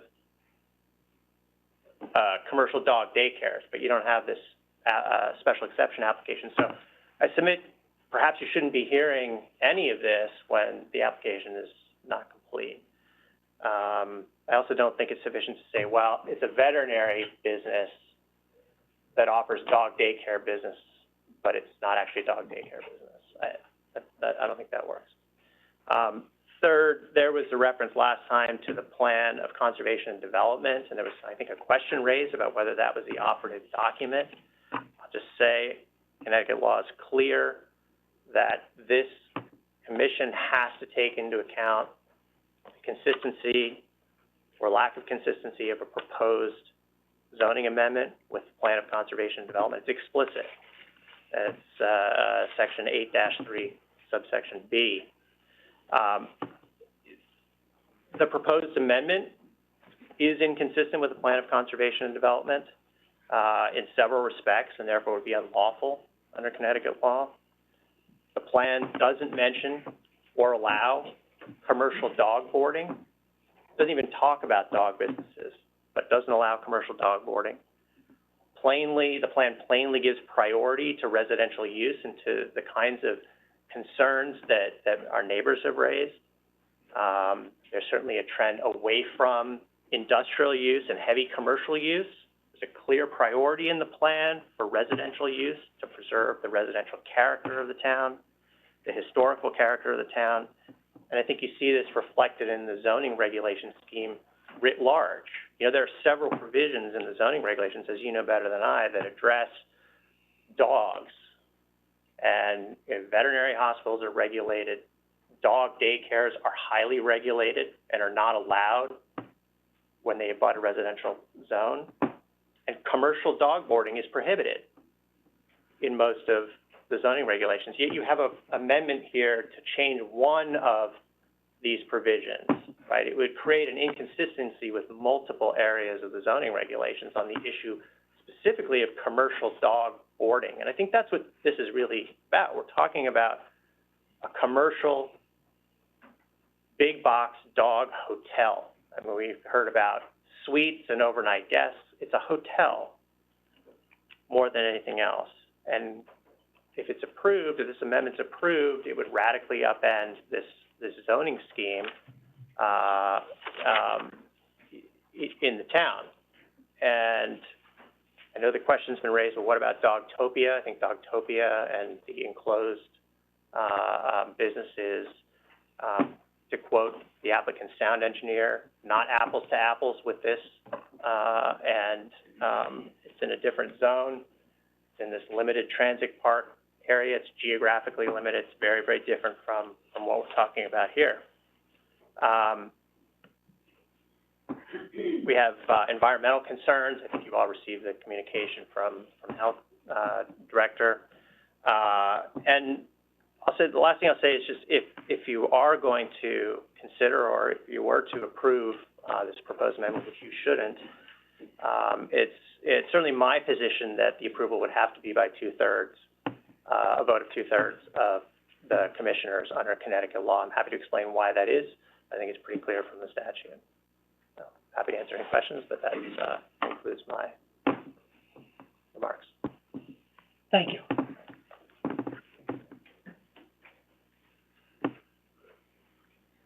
Hey, how you doing? Good evening. Great. Hi, I'm Seth Ginsberg. I live at 10 Fernwood Road. Thanks for the opportunity to speak here. I appreciate the important job that the commission has in deliberating and evaluating such things.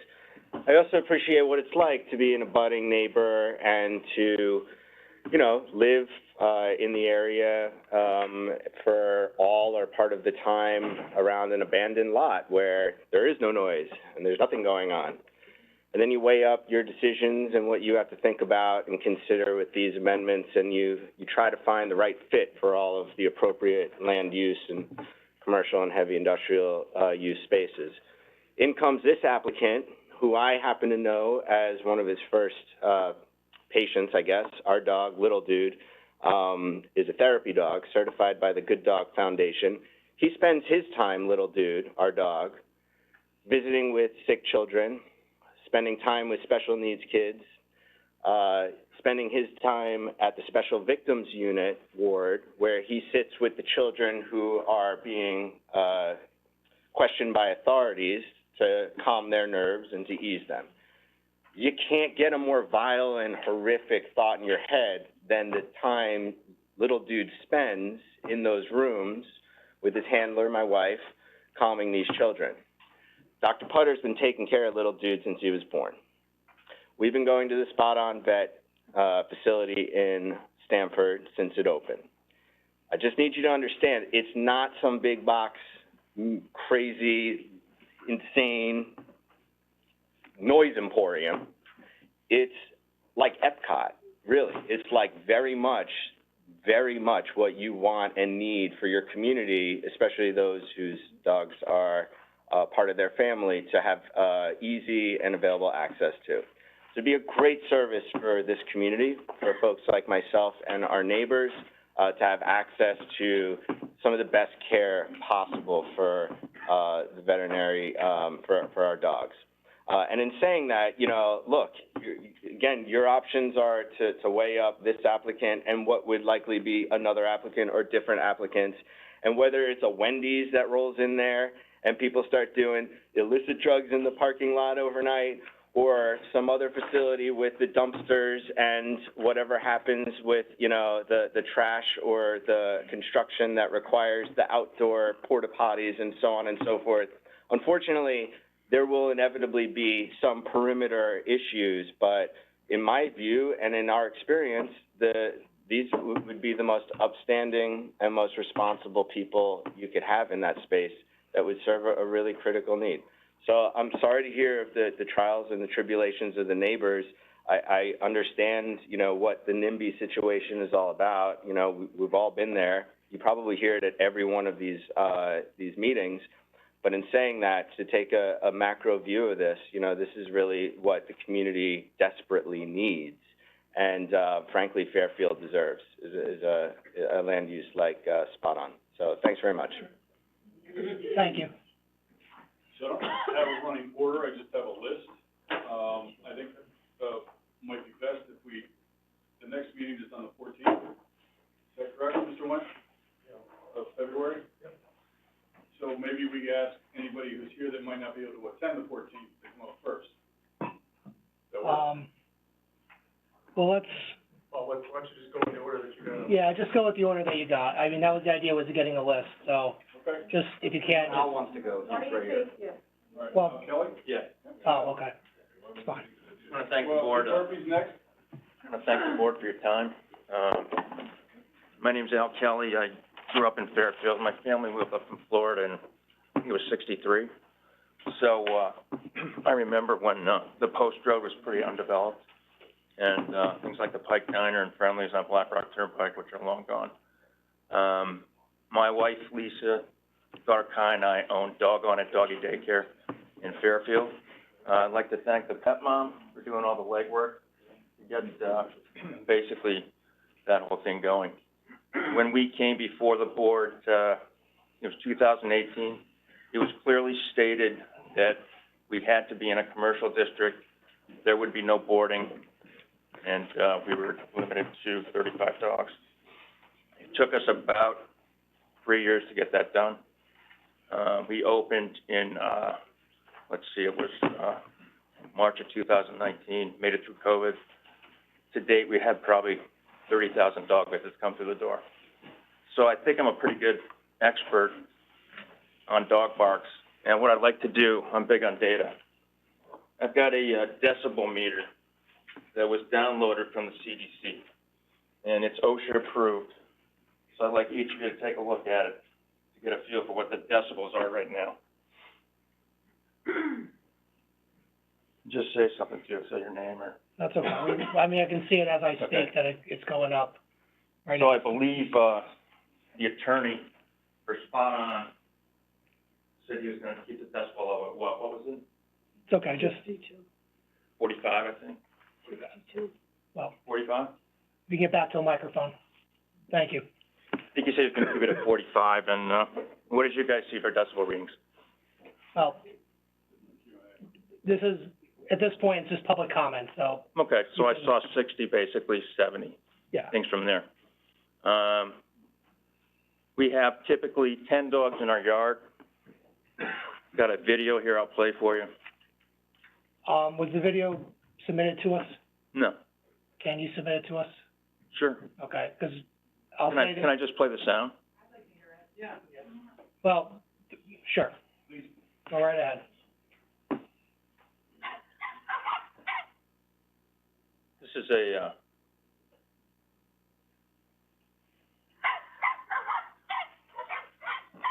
it's a 39-second video. And we used the decibel meter. We got barks up to 120 decibels. That's pretty loud. That's a German Shepherd. There are 51 barks and 39 seconds in this. So, take that and multiply it by a factor of 3. That's the sound level you're gonna get. But then you get into waste. They're gonna have AstroTurf. Dog poops on AstroTurf, has diarrhea. It's almost impossible to get out. And what happens when a dog poops? You get a lot of flies. Not a few, a lot. A housefly can smell poop from 4 miles away. And what do those flies do? They land on the poop, they stick their feeding tube in, they throw up, and they take a little of that poop with them. And then where do they go? To the neighboring houses. And how many diseases do flies carry? About 65. So I think you got a waste problem, you got a sound problem, you got 75 dogs boarding there. It's just gonna be kind of a fiasco, I think. And I think we've got specialty vets in Norwalk,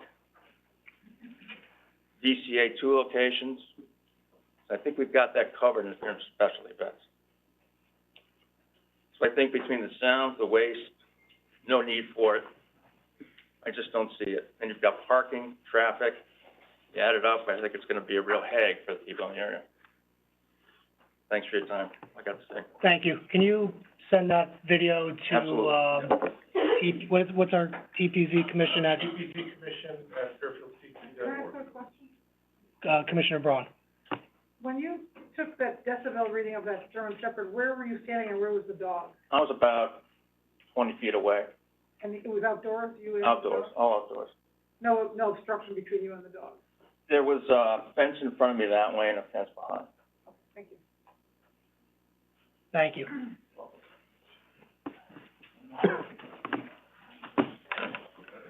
Hello, I'm Carol Rudy Stein. I live at 38 Overhill Road, since 2002, with my husband Hugh and my children Jordan and Drew.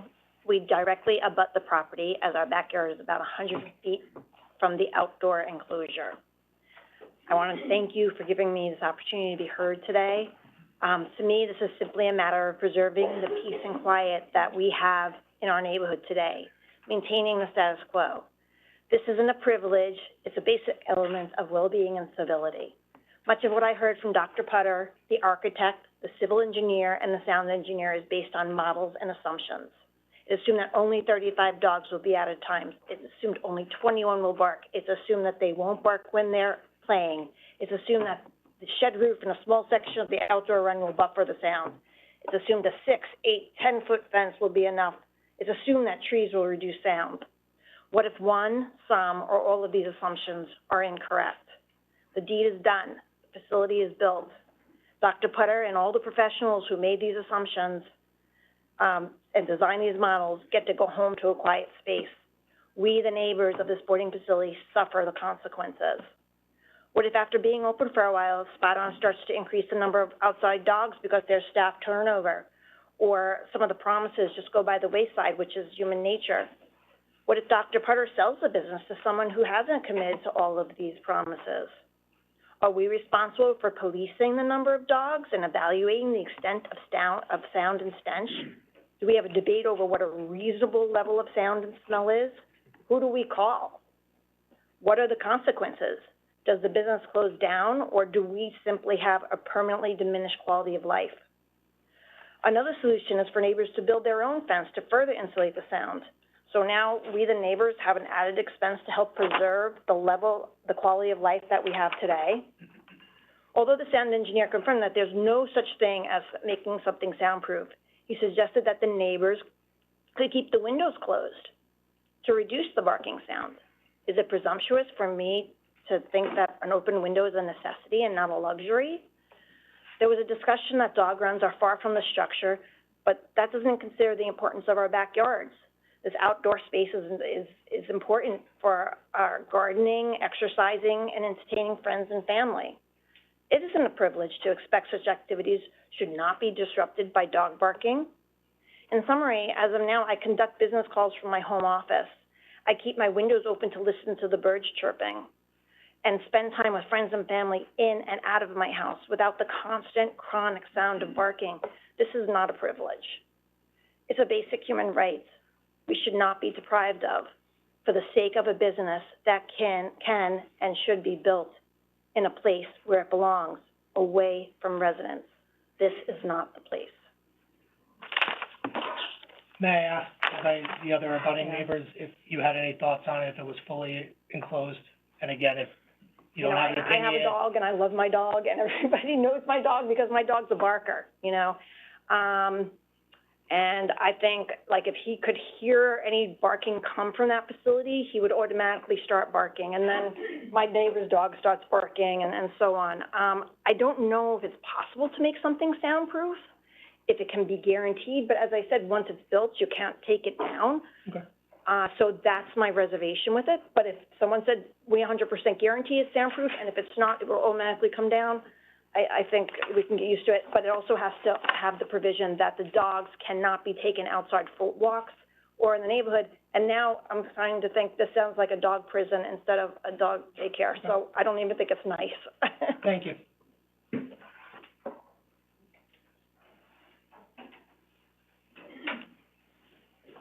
Good evening.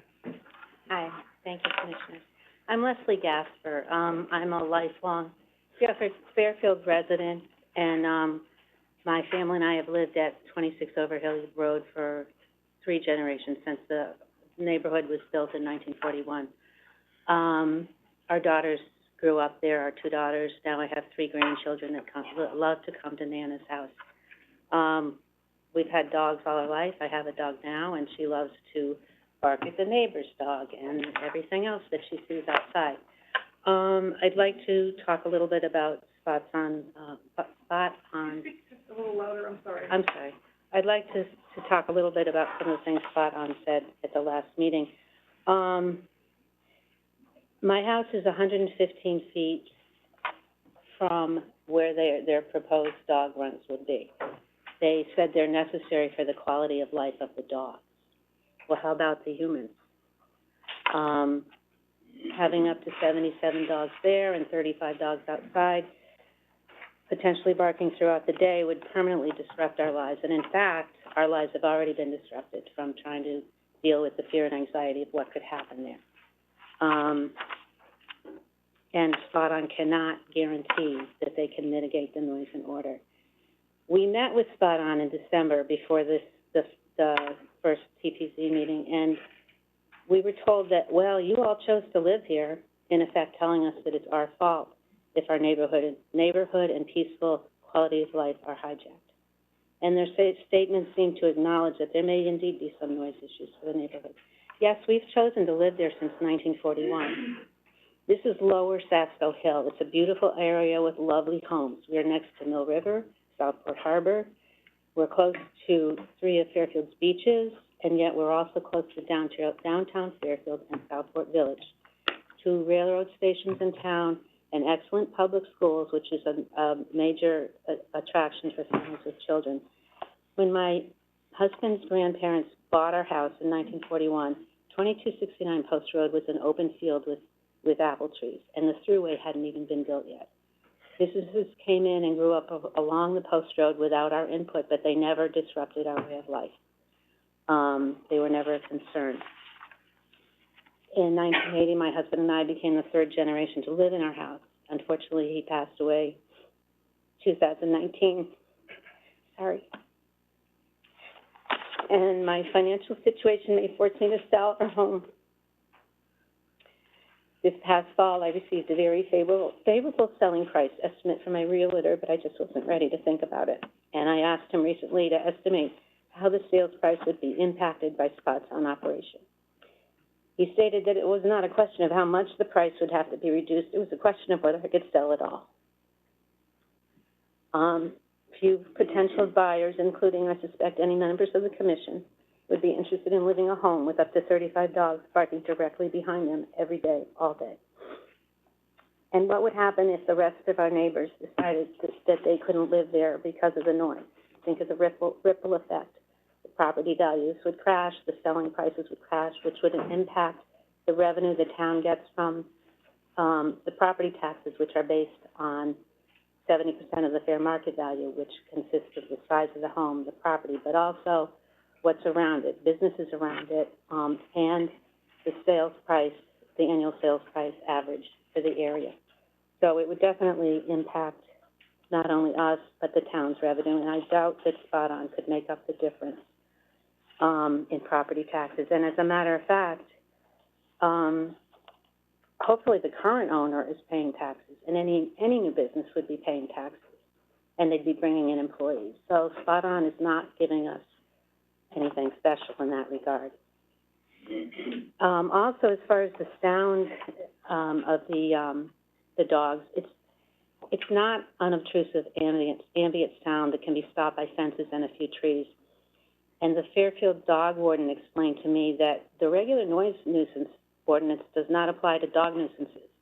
The decibel level does not matter, nor the time of day, for neighbors to file complaints against excessive and annoying dog barking, whether regular or intermittent. And they take all complaints seriously and investigate them immediately. He also stated that businesses do not have special dispensation for allowing dogs to bark excessively, and would be subject to the same fines and possible convictions for repeated infractions as any homeowner. For the reasons I've outlined above, its negative impact on our quality of life and our health, our property values, and the possible loss of property tax revenue to the town, I ask the commission to please deny their application. Whatever their promises and intentions, they cannot guarantee that our quality of life would be permanently lost by the insistent noise of barking dogs. Thank you. Thank you. Do we need the door open? Sorry, because it was I would, because we're gonna get hot. Can you just push the door open? Oh, is there noise out there? The noises are repeat. It's the repeat of Okay. They're hearing it. Oh, okay. Well, if it gets warm, if you can, that'd be great. Let's see if that works. Thank you. Are there people in the other room? Yes, there are. Oh, there are, okay. Good. Thank you.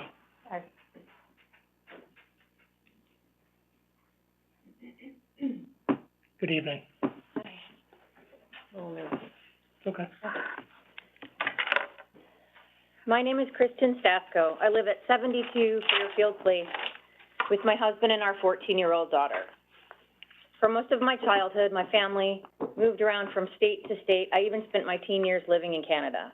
I did not want that for my family, and that was in large part why we bought our forever home here in Fairfield, January 2004.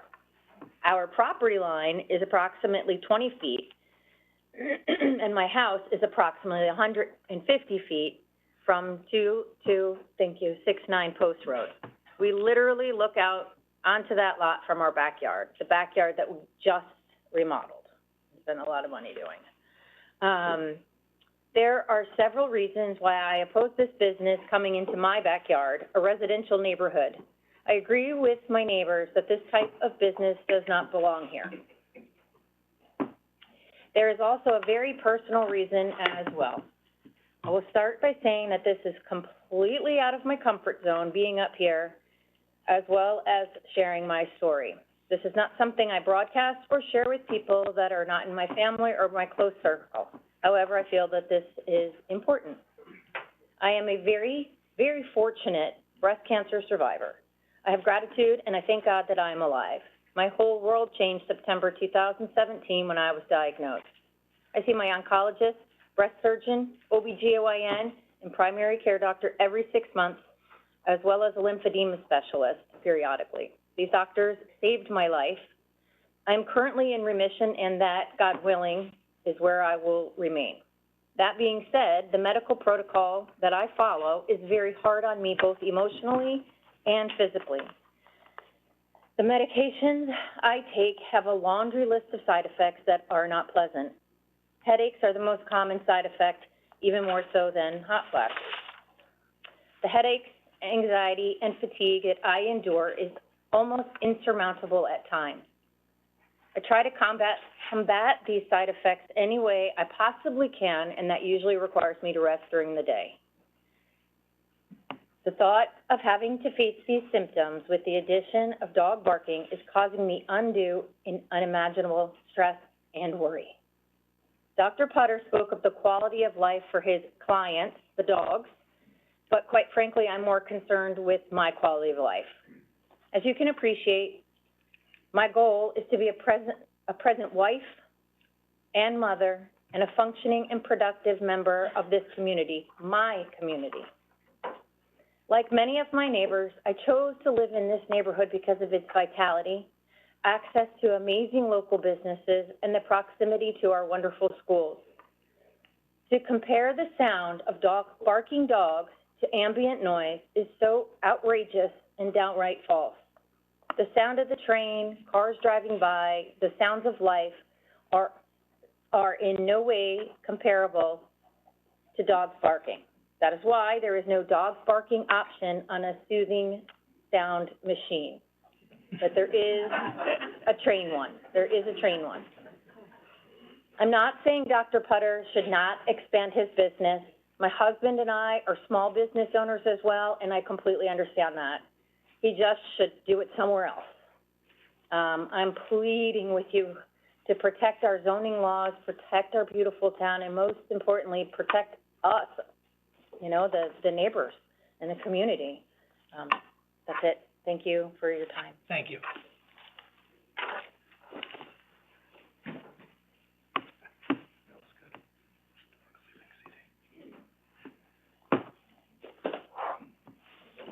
Good evening.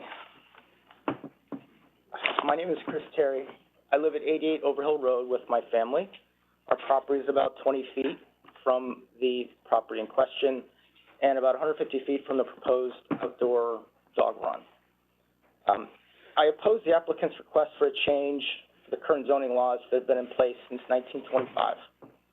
I'm extremely worried about the noise that this facility will generate, as it will truly impact our quality of life and my ability to make a living for my family as I work from home.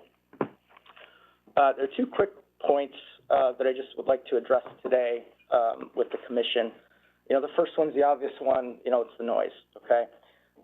While other members of our community can better illustrate the harm of constant dog barking on one's health, my focus is on the sound itself. We know the applicant has submitted an updated site plan, as we saw tonight. Moving outside dog runs to another side of the building will do little to change the impact of the barking on residents in the neighborhood. If you look at the townhouse facility in Westport or Paw Haven in New Haven, the location of the dog runs doesn't necessarily impact who hears the sound of the barking dogs. At Townhouse, you could be standing in front of the facility or you could be standing in the neighborhood behind the facility. Doesn't matter, you're still going to hear it.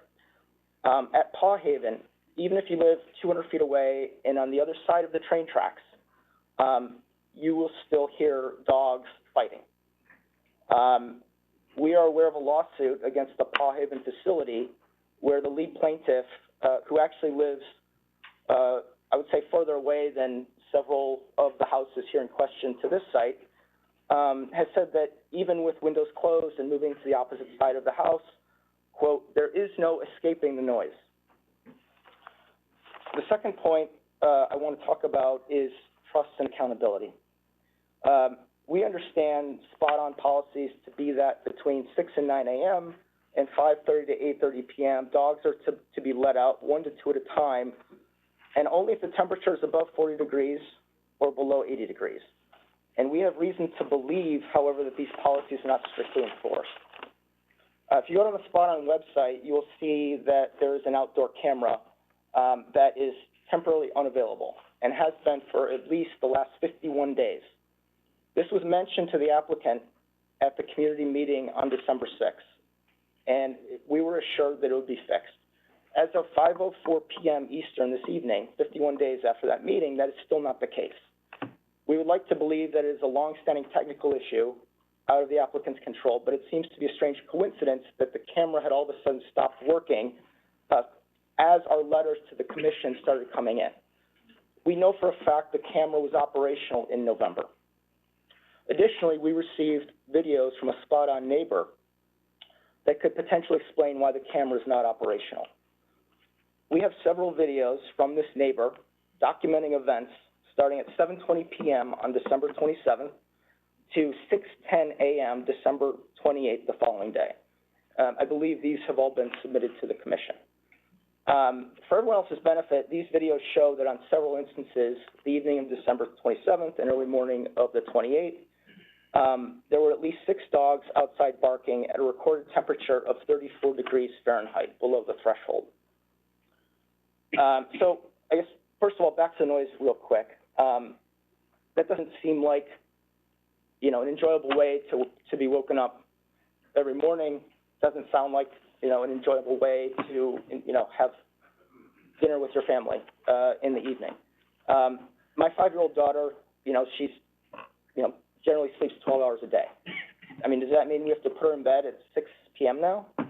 And do we have to have dinner at 4:30 p.m. just to accommodate that? And then if dogs are out till 8:30 p.m., I mean, does that get us anywhere? So as you can see, this is, you know, obviously disruptive. But back to the point, what is our recourse when the applicant has not shown a willingness to abide by their own rules? How can we trust this business, and how can we hold them accountable? While we'd love to give the applicant the benefit of the doubt, there seems to be too many discrepancies and inconsistencies. While the noise alone should be reason to block this request, we do not believe the applicant would follow any noise mitigating rules in place anyway. For this reality and many others, we firmly object to having any dogs outside for our peace, our mental and physical health, and for the well-being of the neighborhood. Thank you. How many videos, or there are videos you submitted? How many? Yeah, I think there's like 4 or 5. I have them on an iPad here. Okay. If you'd like. There's 2 on the. Mr. Nguyen, I looked, I saw. Yeah. Well, I guess the point of the videos. Which is fine, but if you want to submit, I just have 2 videos in record. It's just to show that the point is the temperature, first of all, the time, the number of dogs, and the temperature. Which is fine, I'm not. That's all. And if those 2 videos. But I would just work with staff. I viewed the 2 videos already, that were available. If you want to submit more, if you had 4 or 5, please work with them to make sure that all of them are submitted. Sure. That's all. Okay, thank you. Thank you. Good evening. Good evening. Commissioner, I just would like to make a quick comment about the videos. Sure. The woman who submitted those videos, was very brave in doing that. And, I know there's a lot of tension in this room tonight, but it's our hope, she was submitting them, as an example of her life as she's experiencing it. And I would hope, Dr. Putter, that because of those videos, her life's gonna get better, not worse. That's an ask from our group. She's a neighbor in Stamford. Yes, I hope that her life gets better because of doing that, not worse. Thank you. And I think, in an effort to be a great businessman, first try and be a mensch. And if you don't know what that means, look it up. Good evening. My name is Jennifer Epstein, and I live at 87 Sasko Hill Road. My home is 170 feet from the proposed spot on site. I have lived in Fairfield for 15 years. My husband Adam and I are the parents of 2 daughters, ages 8 and 14. And like Dr. Putter, I'm a healthcare provider. And in a strange coincidence, he and I come from the same small town in New York. Imagine that. I've been a pediatric dentist for 20 years. But really, no matter what kind of doctor you are, whether your patients have 2 or 4 legs, all of us take the same oath when we begin our career. Primum non nocere. That's Latin for first, do no harm. I've had a lot of time to reflect on the many meanings of this phrase over the last few months. We didn't come here to judge the petitioner's character. The circumstances that brought us here tonight are the result of one business's desire to change the rules for their benefit versus the needs and rights of many, many more residents. The use restrictions in this zoning law were based on safe and peaceful coexistence. What are the facts that warrant changing this law? The petitioner has not stated any rights that are of a higher value than all the stakeholders in the neighborhood. He hasn't met any threshold that asserts that he has those rights. Stating that you've already spent a lot of money and you've looked around at a lot of real estate as a way to garner sympathy is not rationale for changing long-standing policy. We appreciate the fact that Dr. Putter has characterized himself as a great guy, but his character is not the basis for changing law. The petitioner's attorney, Mr. Nuff, told us at the community meeting, well, we chose to live here. I would answer yes, it's absolutely true that we chose to live in a vibrant, mixed-use residential area. But when we bought our homes, we relied on the knowledge of not only what could be here, but what could not be here. The uses and restrictions were thoughtfully created, and we relied on that. Let me ask you, commissioners, would you want to live next door to this? The director of the Fairfield Health Department, Mr. Cleary, told us in a meeting that he wouldn't want to live next to this. Because if you don't want to live next door to this, you can't let it happen. Are you certain there'd be no noise pollution? Certain. Of course you can't be certain. This type of noise is uncontrollable, and no technological change can take away the fact that dogs bark. So why is it that the petitioner, his attorney, and his sound engineer were so vague and noncommittal when multiple commissioners asked about an indoor-only facility? The answer is simple: money. He has determined that the outdoor portion, not the vet portion, is where he will make all of his money. At the previous hearing, the petitioner spoke of calling around and determining that there is a serious need for vets in this area. I'm not sure who he called. He didn't mention. But I called 15 area practices in the last 2 weeks, and all but one said I could get my dog in as a new patient the next day. There is not a vet shortage in our area. We have more vets than pediatricians. It's the doggy runs and the outdoor play area that makes the money.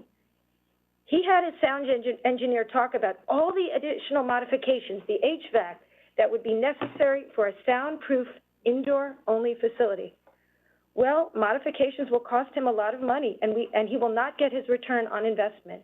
Bottom line, he doesn't want to pour money into that. By his own account, he's leveraged in an uncomfortable way. So he wants us to bear the burden. If this was his business model, it would have already been offered up to the commission. They are not interested in that level of compromise. No one is questioning the entrepreneurial spirit of Dr. Putter. I myself had 3 offices. I understand the need and desire for expansion. Just do it in a location where it will have only a positive impact. First, do no harm. Whatever you choose to do professionally in life, let that motto be your North Star. If you do, you're going to be successful. Commissioners, I humbly ask you that you prevent harm from coming to our neighborhood. Thank you. Thank you.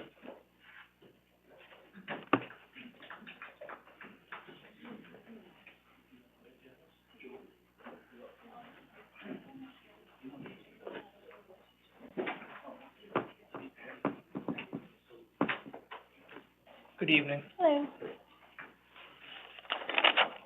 So thank you for allowing me to speak today. My name is Julia McAprang. I live with my husband and my 2 kids at 51 Overhill Road, and I've been a Fairfield resident for 12 years. I'm speaking as both a public health professional and as a concerned resident today. I have a master's in public health with a concentration in epidemiology from Columbia. I have been working in health policy at the federal level for the past 12 years, including over 7 years at Yale. And prior to that, my work focused on the assessment of health-related quality of life for clinical trials. So I will be speaking about potential public health impacts of this proposed regulation change. I will be presenting very high-level findings of a literature search of peer-reviewed journal articles that I performed, and I am also providing a more detailed written report with references to all of the articles that I cite along with my CV. In order to most closely reflect potential experiences of residents living next to dog daycares and kennels, the review focused on environmental noise pollution and excluded studies of industrial or occupational noise. I will not be speaking to the impact that noise pollution has on other animal species, but I will note that in my research I came across evidence that other animals experience similar negative health impacts as humans as a result of noise pollution. This literature search that I conducted was similar to, albeit less formal than, prior searches on other health topics that I have conducted and published professionally. Just this past November, I published findings of a literature search that I performed with former colleagues at the CDC. So when we talk about noise and how it impacts us, we need to think about it holistically and not just think about its volume level. So we need to think about the quality of the noise, the intensity, the frequency, the complexity, the timing, the duration, whether it's a constant hum or an impulsive noise. And other factors that influence our experience of noise include our perception of the attitude of the noise owner, whether the noise is considered unnecessary or unnecessarily loud, whether the noise is considered a threat to health and safety, the effects of the noise on nearby property values, the degree of control that we feel we have over the noise, the nature of the sound, and our ability to ignore the noise. And we also have to think about where we experience the noise. Studies have found that we are more tolerant of noise experienced in the workplace because it is perceived as part of a paying job, whereas when we experience noise at home, it's perceived as intrusive and a threat to our privacy. And the experience of noise is subjective and it varies from person to person. A crying baby might not be that loud relative to other noises, but if you are that baby's parent and it's the middle of the night, the noise can trigger a range of intense physical and emotional responses. And similarly, if you hear a car alarm going off in the early morning when you're sleeping, even if it isn't loud, it's likely to still have an impact because it's rhythmic, it's intended to alarm you, it's out of your control, and you don't know when it will end. So I really want to emphasize the unique qualities that make the sound of dogs barking different from other environmental noises, regardless of the volume level. Dog barking is rhythmic, it's impulsive, it's unpredictable. To some people, it can be scary or triggering. And as we know from the applicant sound engineer's report, the frequency content of dog barking aligns with the frequencies that are most sensitive to the human ear, which make it very difficult to tune out. So there's a very wide body of evidence describing the impacts of environmental noise pollution on health. And just to define noise pollution, noise is an unwanted sound, and noise pollution is chronic exposure to an unwanted sound. And so the impact of noise pollution on our general health and well-being is similar to the impact of chronic stress. And I'm going to focus on impacts of 4 major areas of health. So first, concerning mental health and well-being, noise can aggravate existing mental disorders. It can contribute to annoyance, anxiety, stress, headaches, changes in mood, emotional instability, and exhaustion, and can lead to an increase in social conflicts. Children who live in noisy environments show increased stress and misbehavior. And one finding that was especially pertinent was that we do not become habituated or used to noise over time. Second, I want to discuss cognition. There is solid evidence linking environmental noise to cognitive impairment in both children and adults. Noise pollution can worsen task performance at work, increase errors, and decrease motivation. Even residential noise of just 50 decibels and above has been linked in multiple studies to higher odds of cognitive impairment in adults. Among children, high noise levels have been consistently found to impact cognition, including reading comprehension, math performance, task completion, standardized test scores, and concentration. And so we really need to consider these findings when we weigh the risks and benefits of this regulation change, given the number of people who work and study from home in this hybrid world that we are in. Third, I want to cover cardiovascular health. So most notably, noise activates our fight or flight response. It increases our blood pressure and heart rate, among other cardiovascular impacts. And over time, chronic noise exposure can cause atherosclerosis, which is causally linked to heart disease. And finally, I want to cover the impact of noise pollution on sleep. So as we all know, uninterrupted sleep is necessary for good physiologic and mental functioning. And noise exposure during sleep can increase blood pressure and heart rate, among other physiological impacts. And even if the noise doesn't wake us up, we still have a cardiovascular response. And again, that response does not decrease over time, so we don't get used to it. Sleep disturbances can also contribute to the development of cardiometabolic diseases, including obesity and type 2 diabetes. After effects of disturbed sleep include fatigue, irritability, depressed mood, and decreased reaction time, and it can lead to increased use of sedatives or sleeping pills, and decreased alertness can lead to accidents and injuries. And so even though most of the dog noise would occur primarily during the day, we have to consider people who sleep past 6 a.m., go to bed before 8:30 p.m., shift workers who sleep during the day, or infants and young children who nap during the day as an essential part of their development and growth as among those who would be impacted by this regulation change. We have subpopulations in our community who would be the most vulnerable to increased noise pollution. First, for people with pre-existing conditions, high noise levels can exacerbate those conditions. For infants and children, they are especially vulnerable to mental health and cognitive impacts, and newborns exposed to sounds greater than just 45 decibels showed hearing loss and other cardiovascular impacts. Third, the elderly population demonstrated worsened mental health impacts and an increased risk of overall functional loss when exposed to excessive noise. And people with hearing impairments may have difficulty interpreting sounds in noisy environments. Noisy environments can mask warning signals like alarms or doorbells or telephones, that kind of thing.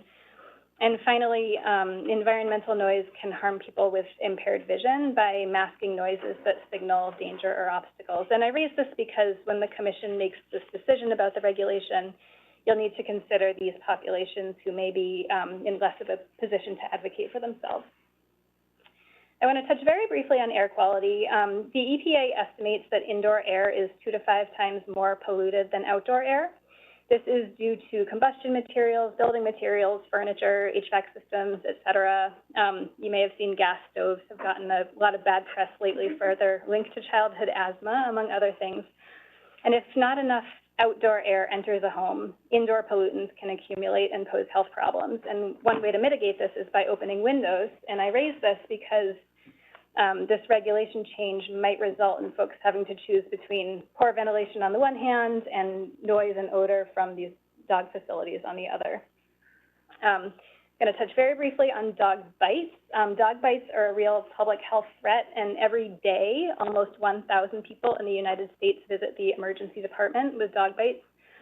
Children are at especially high risk of dog bites. I understand the applicant for the 2269 Post Road site plans for a secure entry system to reduce the risk of dogs escaping the premises, but given this would be a town-wide regulation change, we can't ensure that other facilities that would open as a result would do the same.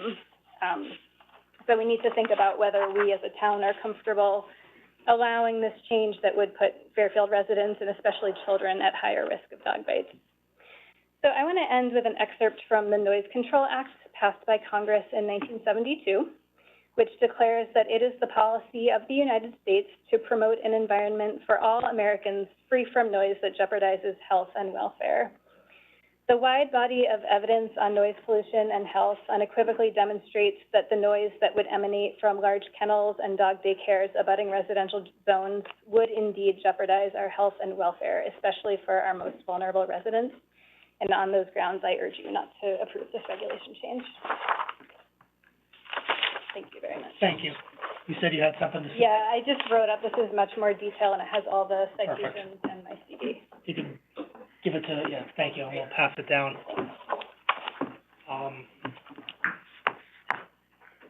Thank you.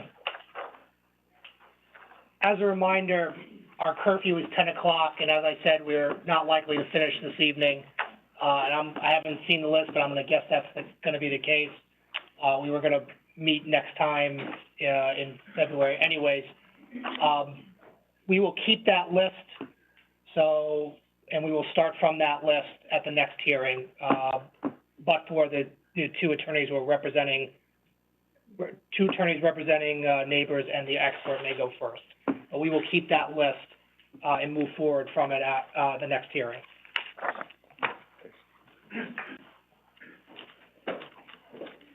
Hi, my name is Crystal Ferrandino. I live at 76 Overhill Road on the south side of the property in question.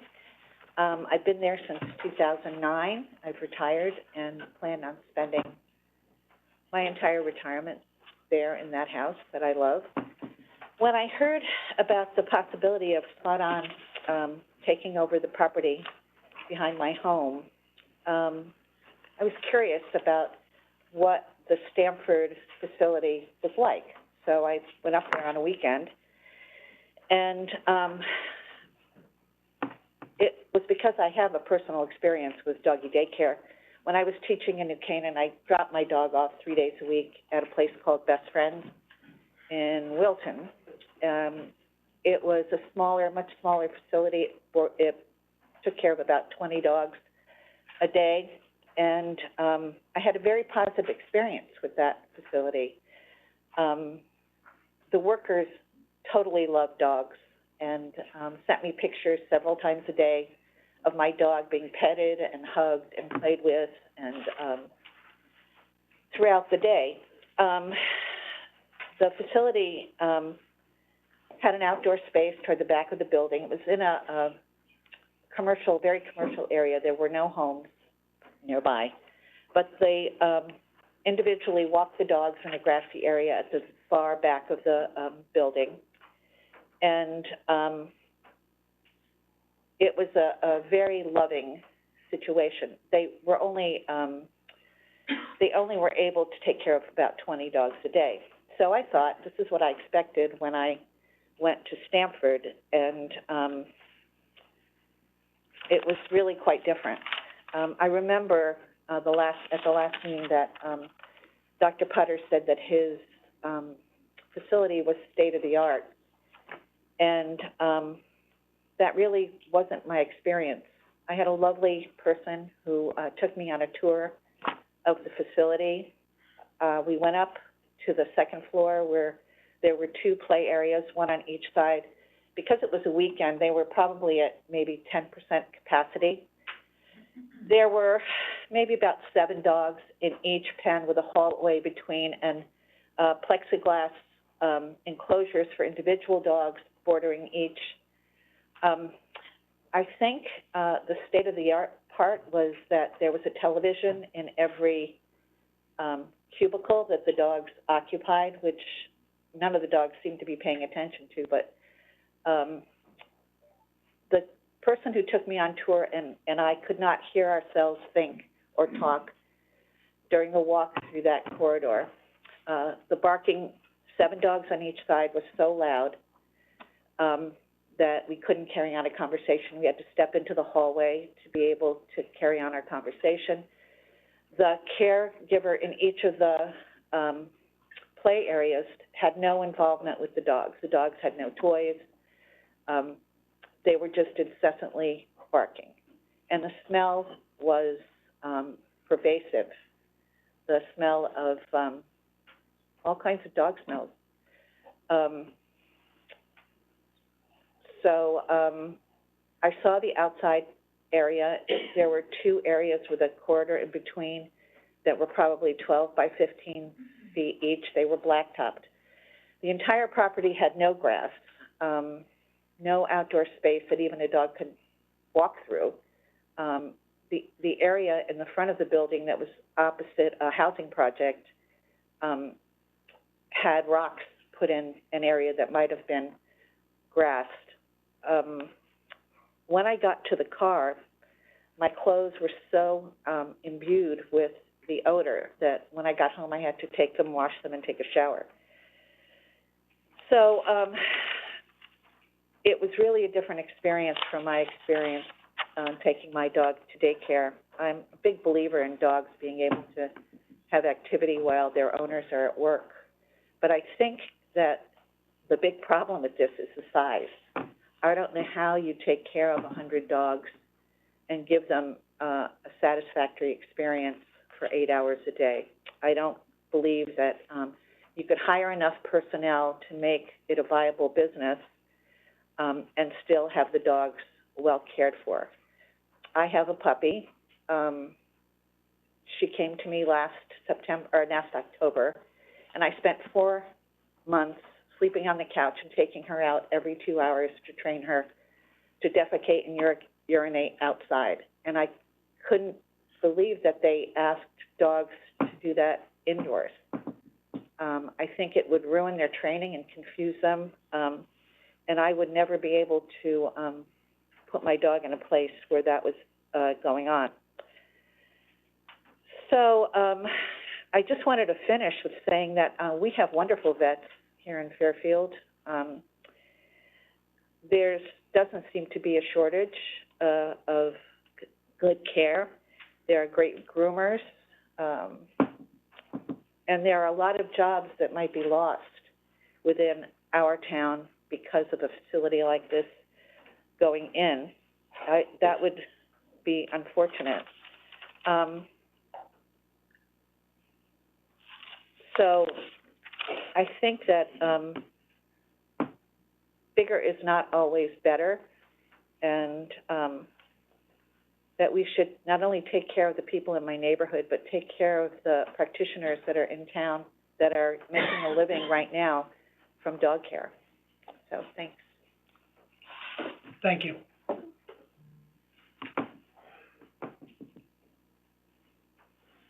Good evening.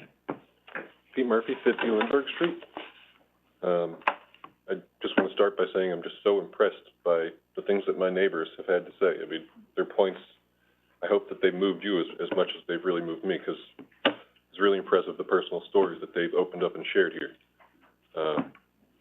So I guess I'll just get right to it. I only have 3 minutes. I'll try to keep it to 3 minutes. You don't do 3 minute limitation here, but You're going to get 3 minutes anyway. that's it's up to you. Thank you. So, as part of the extremely long-winded presentation that we went through a couple weeks ago, they attempted to make a few points that I just wanted to comment on directly. The doctor attempted to display undue hardships, which these zoning cases are largely based around, proving undue hardships that he had to endure in trying to get his business established here. He spoke of being so upside down in it financially and the immense anxiety that they are dealing with that has even kept some of his family from these hearings. I reject that.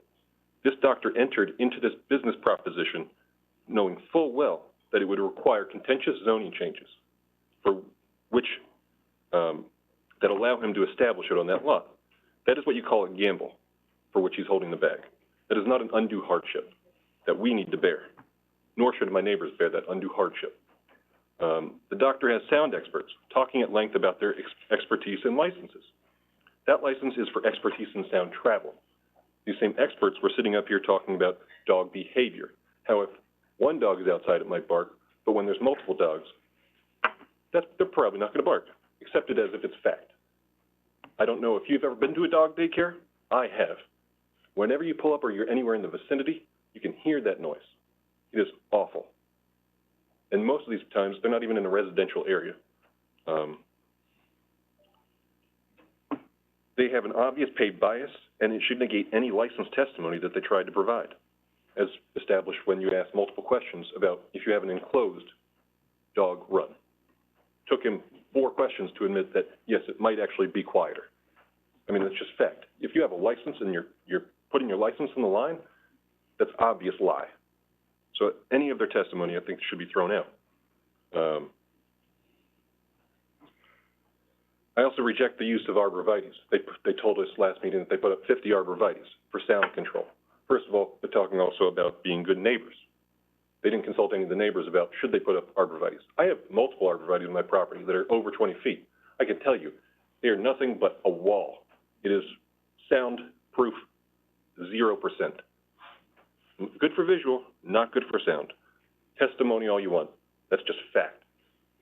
The doctor's team talked about the sincerity in being a good neighbor, speaking earnestly at length about the intentions to limit the number of dogs outside to 35, and how you planted 30 arborvitaes to help mitigate that sound, but not consulting the neighbors and also adding 34 more dogs than I had yesterday is not what I consider being a good neighbor. The intentions only go as far as that, their intentions. If he sells the business, or God forbid he dies tomorrow, life happens. What do we do then with any property and any owner that can come in without those intentions? I'm not protected.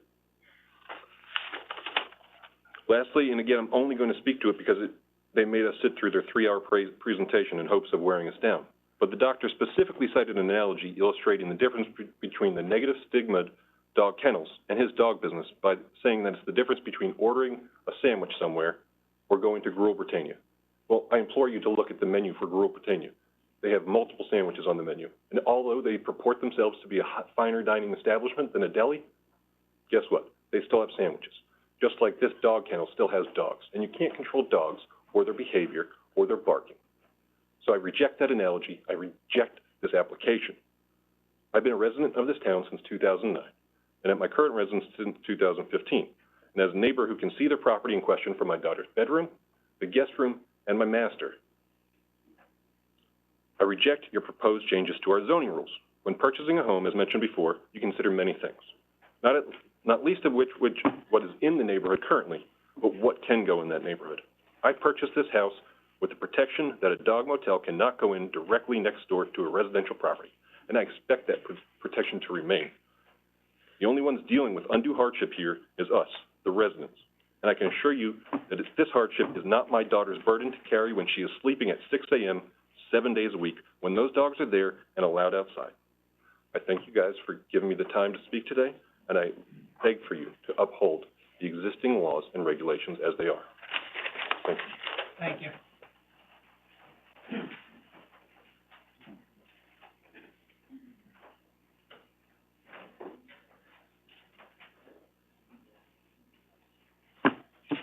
Good evening. Good evening, dear Commissioner and honorable members of this commission. My name is Venkatya Ganti. I live at 64 Overhill Road with my wife and kids. And my property share the border with this proposed dog daycare property. That means like 0 feet away. I moved into this town 15 years ago because this is a beautiful town, good school systems, and more importantly, it is kids-friendly neighborhood. Couple of members here lived more than me, couple of decades, and still want to live here, and I want to live here too, because this is beautiful. And I thank you, Mr. Commissioner and members, for protecting this town, the beauty of the town, and the safety of the town. I'm here today to express my concern about the dangers of the changing this rule. It has been for decades and probably for a reason. And there is a reason why this town is safe and kids friendly. Now we are planning to change for one request, and it concerns me. At the last meeting, we heard that this facility is 77 dogs with 35 dogs capacity at any given time. But I still don't understand, and one of them was dig into like the details of like to get how the sound engineering, sound system, sound testing was done. So 77 dogs, 35 dogs at a given time, but the study was done only for 22 dogs, and that too the average. That is a flaw. There's something wrong in that study. It doesn't really reflect the true impact of the sound system. You know why? 10 decibel increase in the sound will be 10-fold increase in the sound energy. 10 decibels. And one barking dog can produce up to 115 decibels. So if the study is like 22 dogs out of 35 dogs, there is something hiding or it is deceiving to the members of the committee. It's not true. It's not telling the true story. As for the American Academy of Sleep Medicine, to have a proper optimal sleep, it should be, the bedroom should be less than 30 decibels. Yeah, it's less than 30 decibels for the optimal sleep. And we all agree, we need a good sleep. Whoever living in this neighborhood or anywhere, we don't want to wake up every time, every second. We want an optimal sleep and we have good sleep. And more importantly, this town is like for kids. There's a lot of schools here. Elementary schools, high schools, a lot of people move, as I said before, for the good school districts.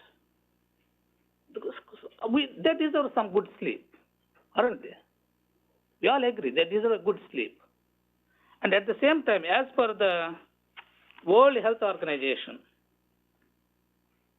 sound pollution can severely impact the physical, mental, and behavioral health of the children. We as an adult, okay, we can tolerate, but the kids cannot do that. It really impact them. Because their body is still maturing, their ears are still maturing, their nervous systems are still developing.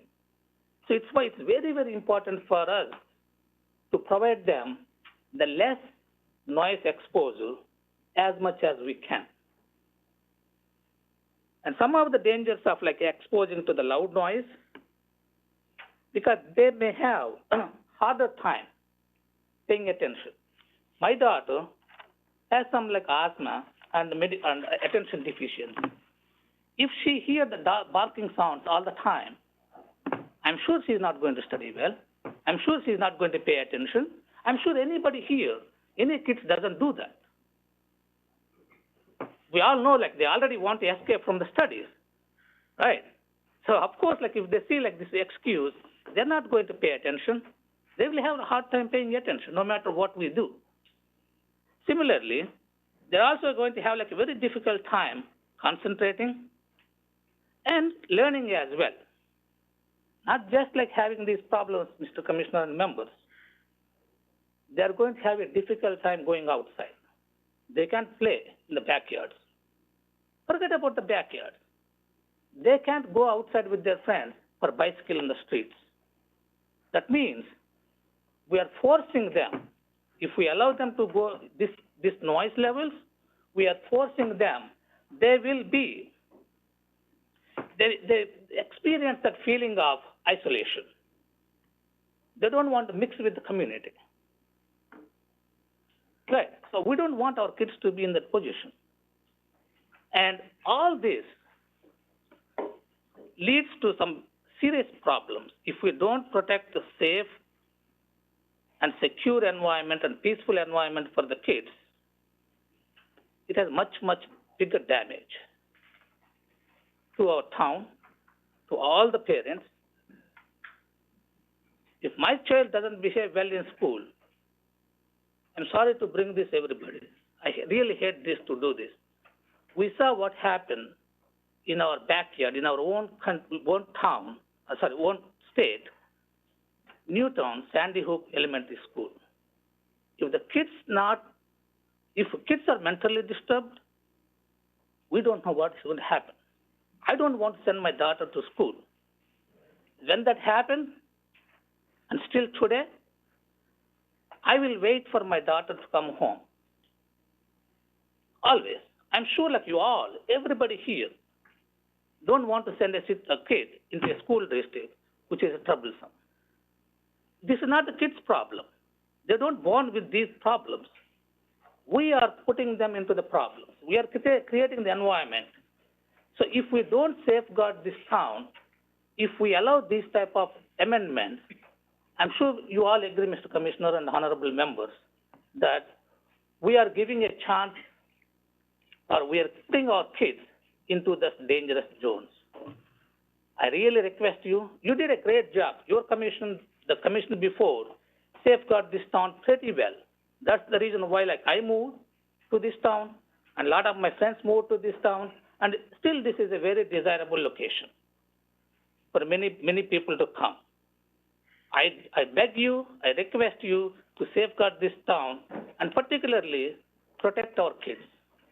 We don't want to hear our town, Fairfield School District, in the news for bad reasons. And I don't want to look back. And the primary reason why I came today is down the road, 10 years down the road, I don't want to look back and say, like, damn it, I should talk about this. If I don't talk today, I would regret my decision not to talk. And I hope you all will take the decision not to regret your decision going forward in the future. Thank you so much for giving me this opportunity. Thank you.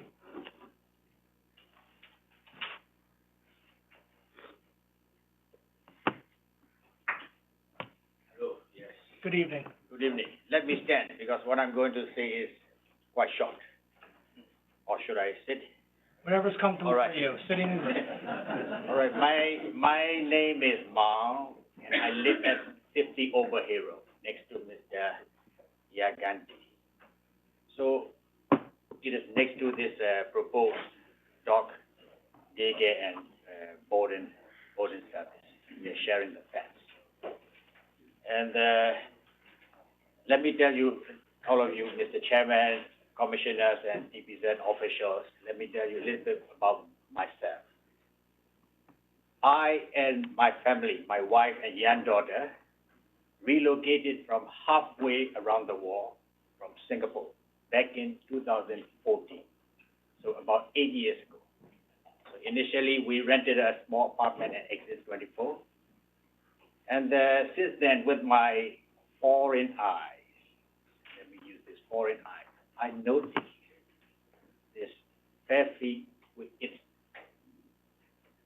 well-preserved nature, beaches, historical sites, and the people who welcome me here. I thank you very much. And we looked around for the house, and 2016, about 6 years ago, we got this house, and I moved into this lovely neighborhood.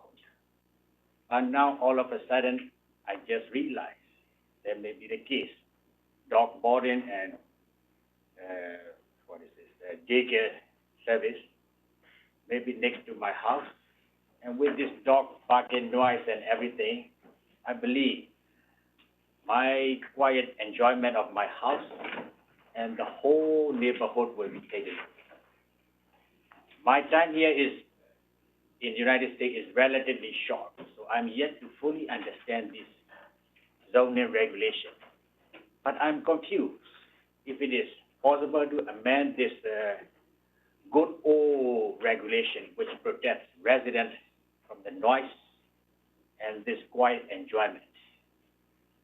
And I was, I also noticed that this site, this proposed site, is surrounded by the residential property. So I don't think this is the good place to do this business. That's all I have to say. Thank you for your time and attention. Thank you.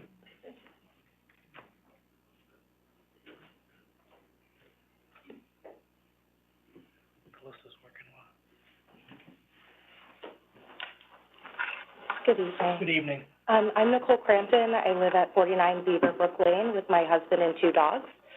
I have briefly been a resident of Fairfield. I moved here a year and a half ago when my husband and I bought our first home. My husband's been on and off a resident here from the time when he was doing Teach for America in Connecticut. Prior to my moving here, I've actually been a client, or I should say my dog Duck has been a client of Dr. Putter and Dr. Pickerstein for the last 5 years. I just got a new puppy, and I also intend on bringing my new puppy, Goose, to Spot On in Stamford as well. In my time of living in Stamford, after college, living down in Harbor Point, I've spent countless times at the offices of Spot On, from sudden illnesses with my dog to board. The sound off. There's Oh, they're getting feedback. heavy feedback, sorry.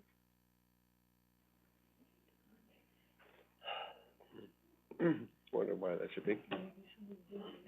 Much better. Just keep, yeah. Too.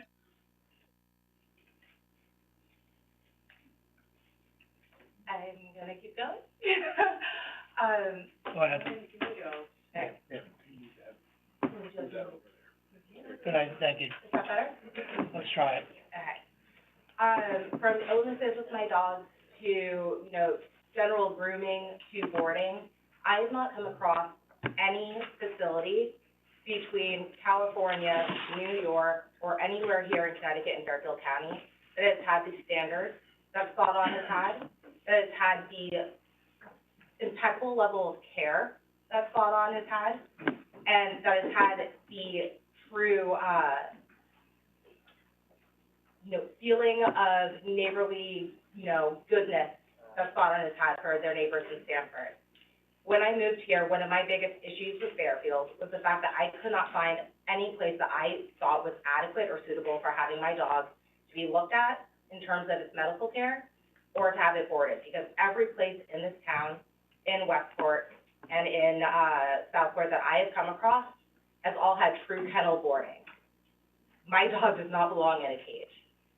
He belongs in a place where I know if he needs to have a bedtime story read to him or someone cuddles with him because of his anxiety, that one of the people who works at Spot On will come in and take care of him. They know him by name.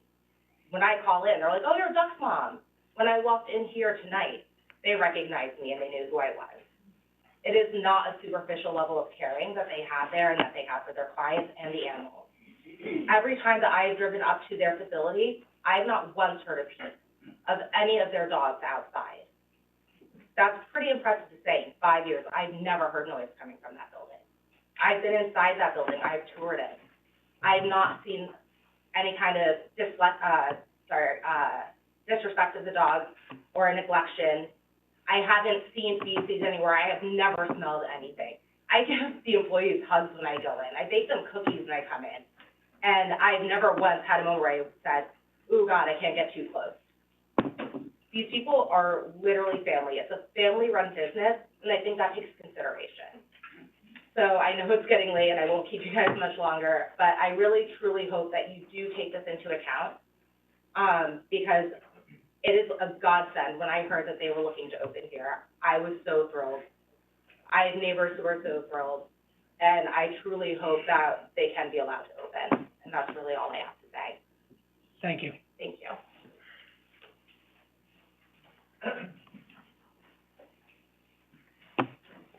Good evening. Hi, everybody. My name is Ken Astorita. I live at 199 South Fort Woods Drive. I'm also a member of the Fairfield RTM for District 10, where the property is located. And I felt it was important for me to come tonight and just say a few words. One, as a member of the RTM, but most importantly, as a resident of the town of Fairfield.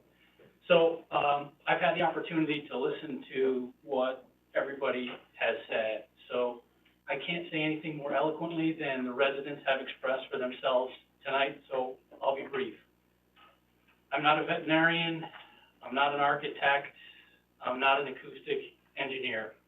All I can bring is my common sense lived experience. And I do know one thing, dogs bark. That's what they do. I would venture that everybody in this room at one time or another has had an experience with a neighborhood dog that has barked incessantly and has annoyed the heck out of them. It's not something that anybody wants to have to deal with, let alone have to live with right next to their neighborhood. So I would say normally I'm a person who is all in favor of sensible business development in the town of Fairfield. I would love for Spot On to be able to find some location within the town, but common sense tells me that this is just the wrong location for this type of business. Thank you. Thank you. Hey, how are you? Good evening. Good evening. My name is, Matthew Ambrose. I live at 47 Fairfield Place, with my wife and 3 kids. We moved there a few years ago, and we live about 150 feet within this facility. I'm a lifelong Fairfield resident. I served on the RTM, so I know what it's like to be elected to office. And I gotta say that my family and I, when we moved to Fairfield Place, we loved it. We felt protected. We felt great. And in large part, it was due to the rules and regulations that have been in place for the past 100 years that have kept the community and the neighborhood as it is.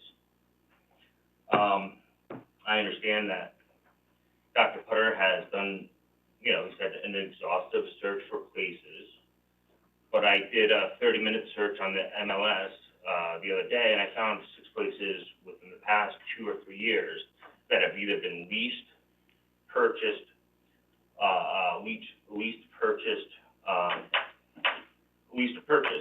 that would have been viable places for this facility.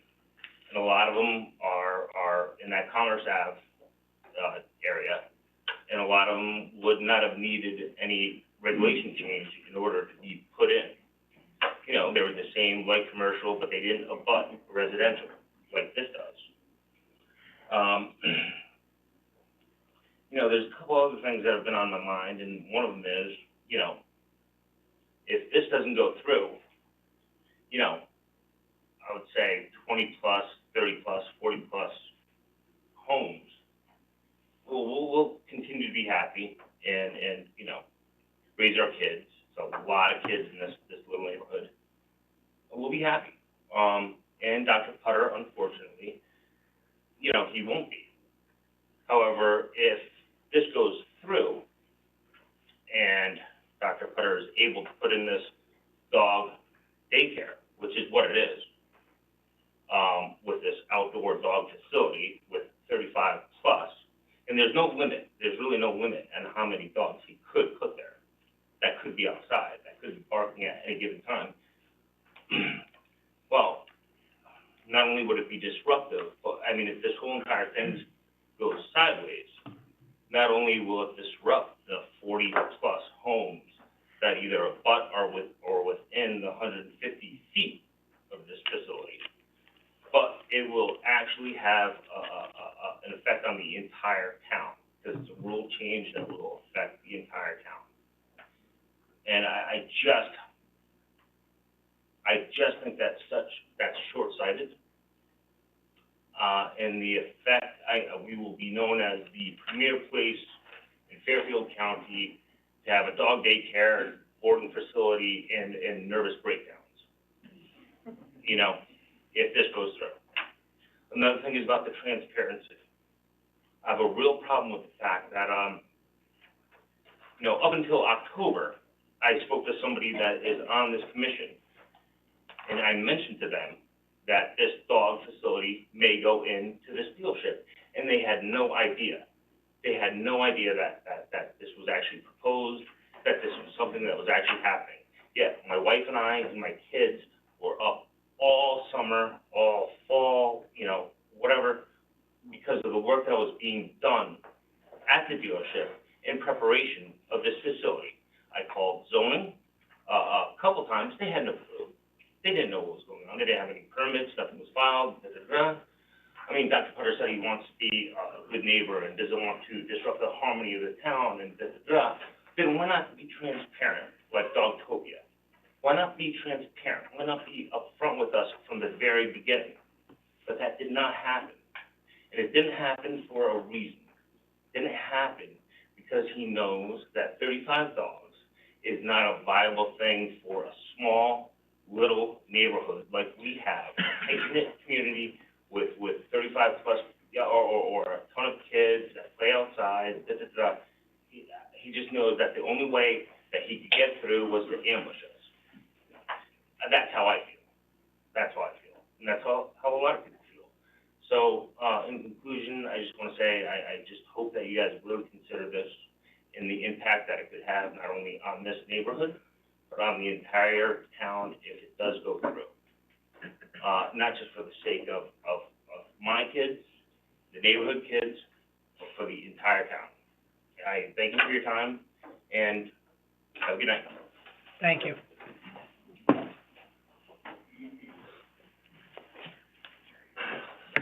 Hi, good evening. My name is Jesse Corwin. I live at 71 Southfield Road, where I live with my wife, my 2 boys, and our dog Daisy, who sometimes barks. We tell her to be quiet.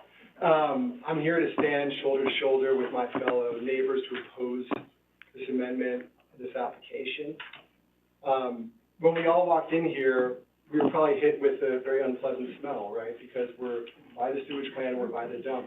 And the reason why those things are built there away from residences is because they would negatively impact those families living there. And so I heard a lot of whataboutism and what if this business goes in here.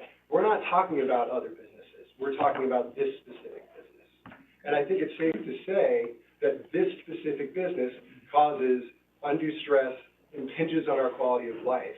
And I think that as someone who has run a music company and has dealt in acoustical engineering and knows a thing or two about mitigating sound, because I did it in New York City, which is impossible, one thing I haven't heard people discuss is pitch.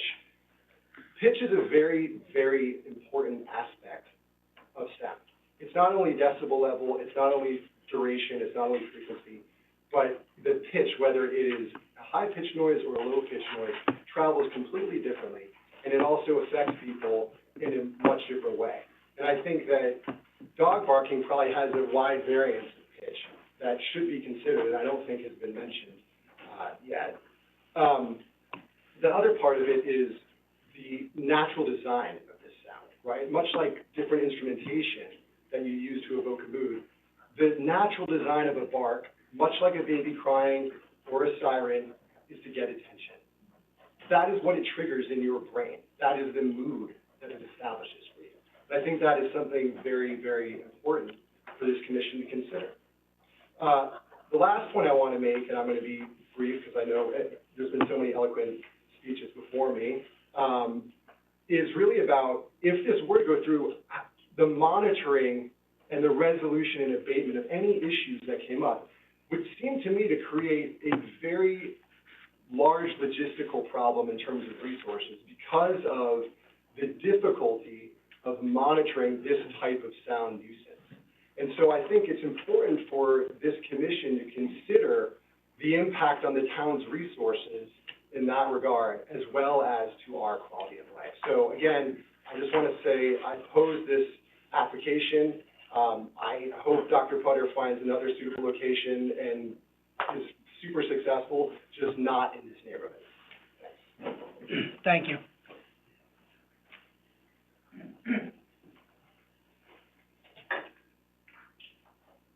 Good evening. Hi, good evening. I'm Adam Goodman. I live at 87 Sasco Hill Road. And my wife and I moved to Fairfield in 2007. I currently serve on the Fairfield Land Acquisition Commission since 2016, and I work for the Aspetuck Land Trust as the land protection specialist, so trying to preserve open space. And you can find our house in the corner of Overhill and Sasco Hill Road. We have a rock wall that goes around the property. I planted a 600 square foot native pollinator garden that should be rocking and rolling in the spring, so I hope you guys check that out. We had a lot of butterflies and caterpillars this year. Our property is 170 feet from the former dealership, and it's 300 feet from the outdoor walk areas, outdoor walk run areas. It's also 33 feet above. Our second story is 33 feet above the dealership, and I think that topography plays a role that really hasn't been talked about too much. When we bought this house, you can ask my wife, I was crazy, as most people are when they make a big investment like this.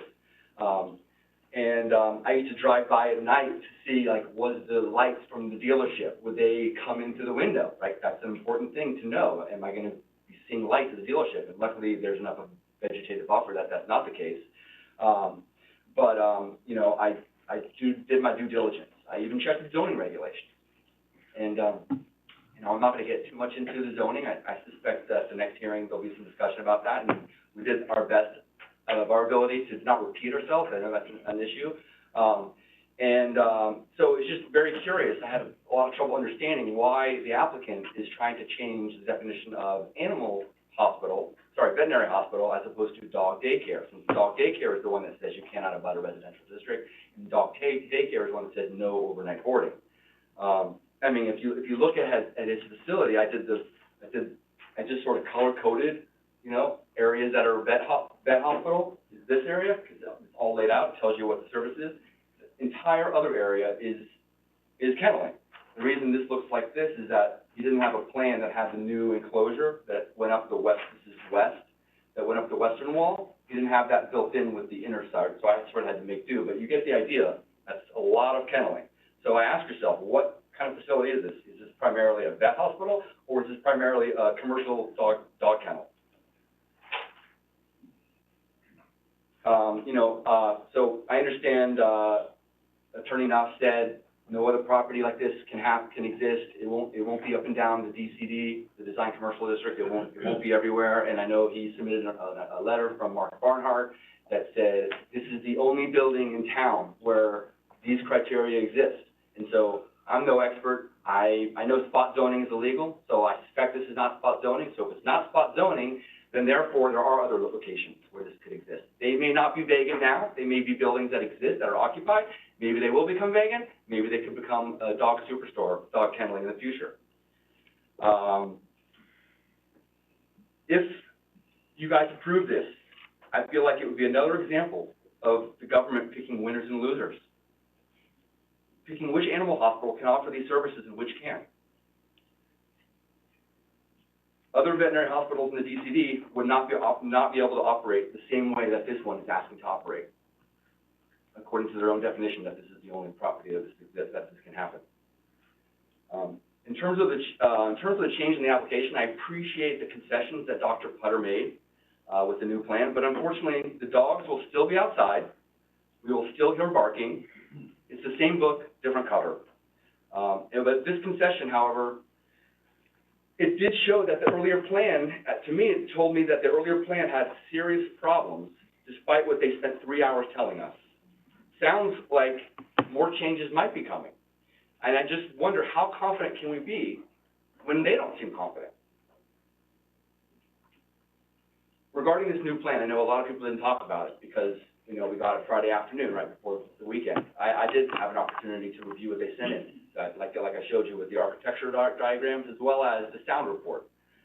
And I think I was surprised when I saw this new plan that it didn't reduce the number of enclosures, it increased the number of enclosures. And they talked about there being one enclosure here. There's actually two different enclosures. Not on this one, you can't tell, but there's doors in between. There's two different enclosures. And now there's also a walkway that they're going to walk around the building that didn't exist in the prior one. So something that really concerned me was this is Post Road here. This enclosure extends past the building and also past the overhang. It's actually right up against the curb, landscaping curb. It's a couple feet away from the sidewalk. So when you're walking your dog, if you're walking your dog like I do every day on Post Road, you are a couple feet away from where this enclosure is, okay? It's a 6-foot-high fence at that point, so it's not going to really be that sound attenuating.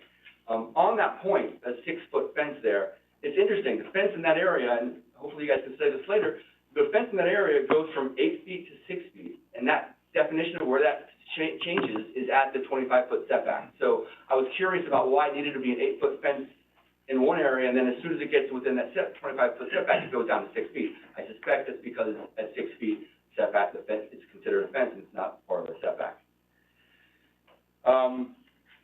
In terms of the distances, you know, does Stephanie owns the Tees hair salon at 1 Pasco Hill. As many hair salons do, they leave their windows open because there's aerosols and things going on. She's 50 feet. Those windows are 50 feet away from the dog enclosure. I don't know that she'll be able to leave her windows open anymore. Does Marty know that Martell is 190 feet? The people eating outside at Martell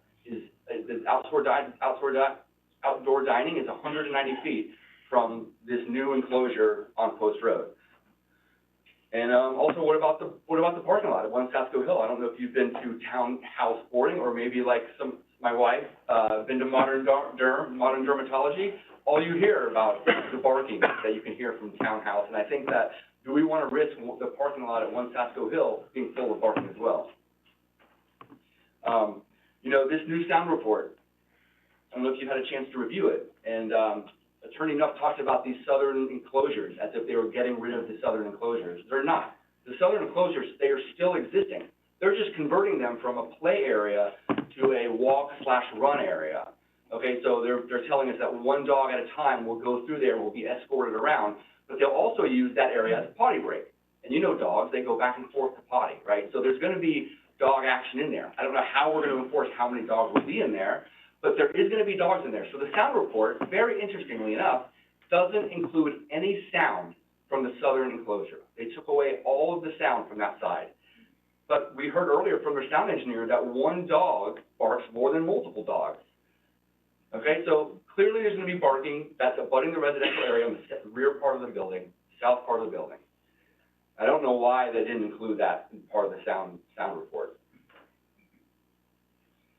Another thing that has been bothering me from the beginning is when we met with Mr. Putter and we talked about the flooring and like how we're going to keep the stench away, you know, the smell. He said that what they would do in the outdoors, they would use a non-porous substance because the smell gets into the pores, like we heard earlier in the AstroTurf, it gets into the pores and it retains the smell. So he said there would be a non-porous substance so that there will not be a smell. But then when the first sound report came out, they talked about AstroTurf because that helps attenuate sound. So which is it? Are you trying to mitigate the sound, or are you trying to mitigate the smell? Well, now we have a second sound report. Well, what does that call for? It doesn't call for a non-porous surface. It doesn't call for AstroTurf. It calls for a rubber mat. What is that going to do? It's not clear. So ultimately, as you've heard, it's not really about the decibels. It's not about the level. It's really about the disturbance. As you know, as stands clear that the director of health said, regardless of volume level, excessive dog barking is recognized as a nuisance. Barking leads to barking. The barking that goes on there will affect our dogs. Our dogs will bark, even if it's under the decibels. It'll affect our dogs. It'll affect our inside our own home. And like I said earlier, our second floor windows are 33 feet above the dealership. It's topographically higher than the dealership, as most of the neighborhood is, as you can see by this photograph. And what does sound do? It's going to go up the wall and out. It's going to go up into the neighborhood. So I don't know how these walls are going to prevent noise from traveling up Sasko Hill.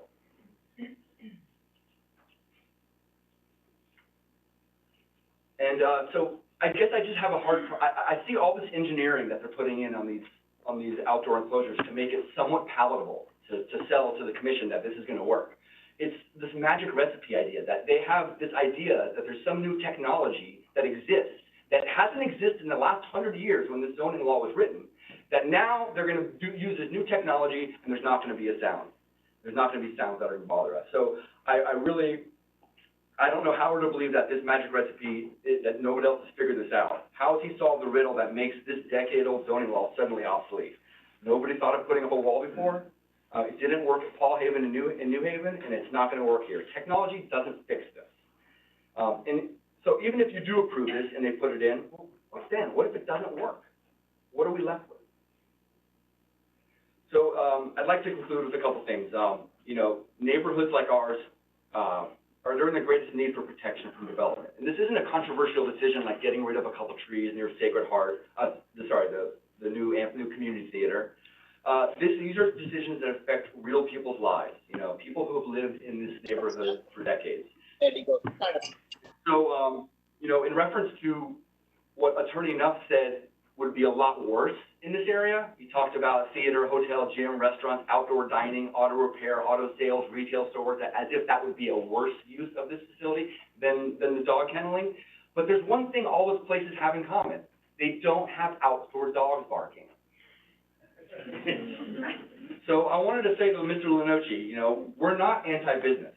We are excited about the other options that I just listed, the legal options that he would have to put into this dealership. we would be the first and frequent patrons to those facilities. And I'm gonna finish with the fact that most of the people that you've heard from are abutters. We try to get all the abutters in because they're the most important people that are affected. But not just the abutters are worried about this. I'd like to present some maps that I created that are derived from the signatures, the over 1,000 signatures that you've received, and also people who wrote the over 100 people who have written letters opposing this. And I have 3 different maps. This is the first one, and I have copies for you guys. Thank you. And you can see the subject property is in blue. This is the neighborhood opposition to this proposal. Pretty overwhelming. And in fact, I didn't have time to print a new map. This is 45 Pasco Hill right here, and he's also opposing this as well. This also includes this many people from the beach area. This will be submitted for the record, and we will put it on the website for viewing.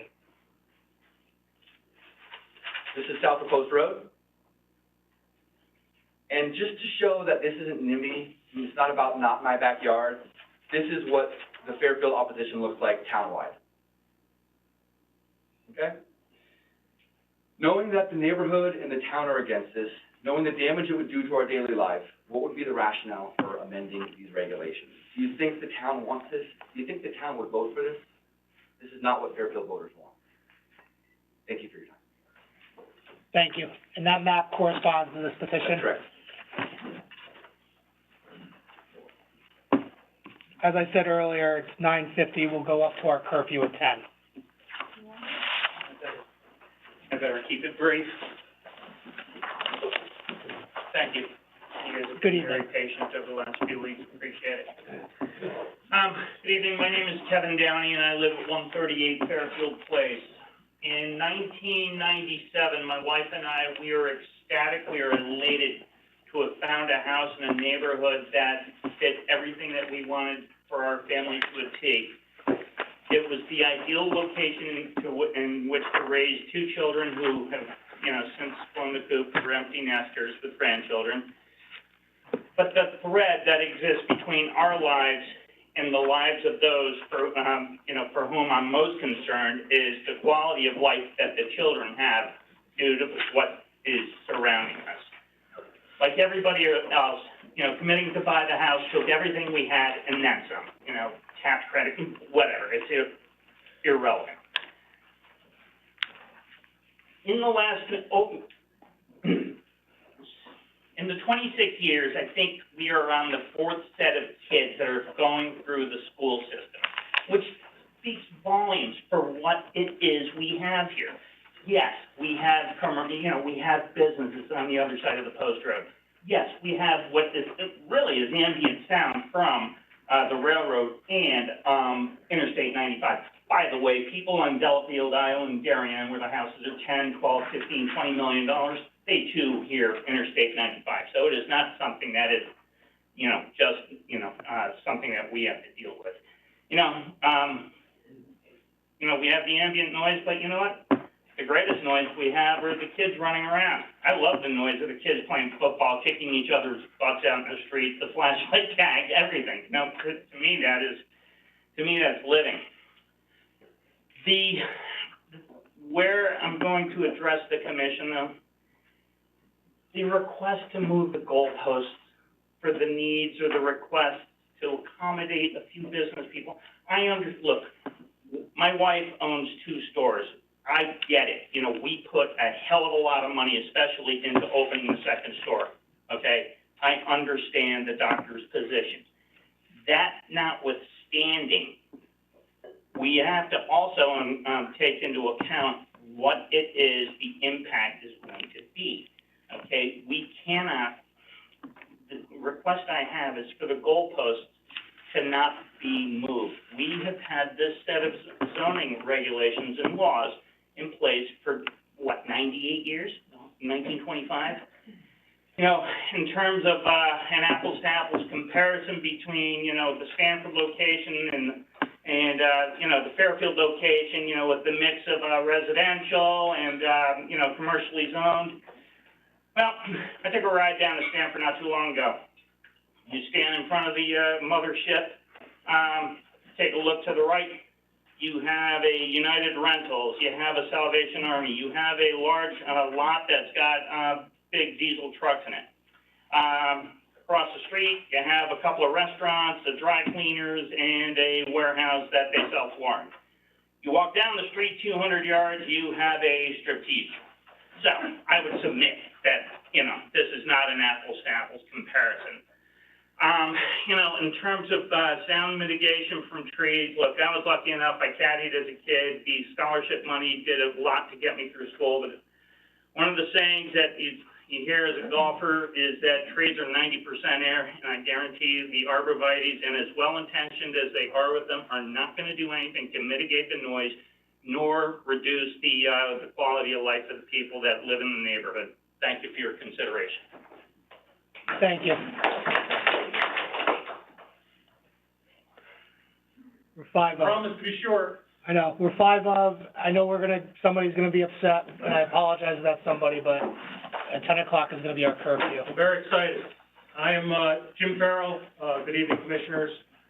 I've lived on 25 Overhill Road with my wife Brenda and son for 32 years. Our house is 215 feet from the dealership property.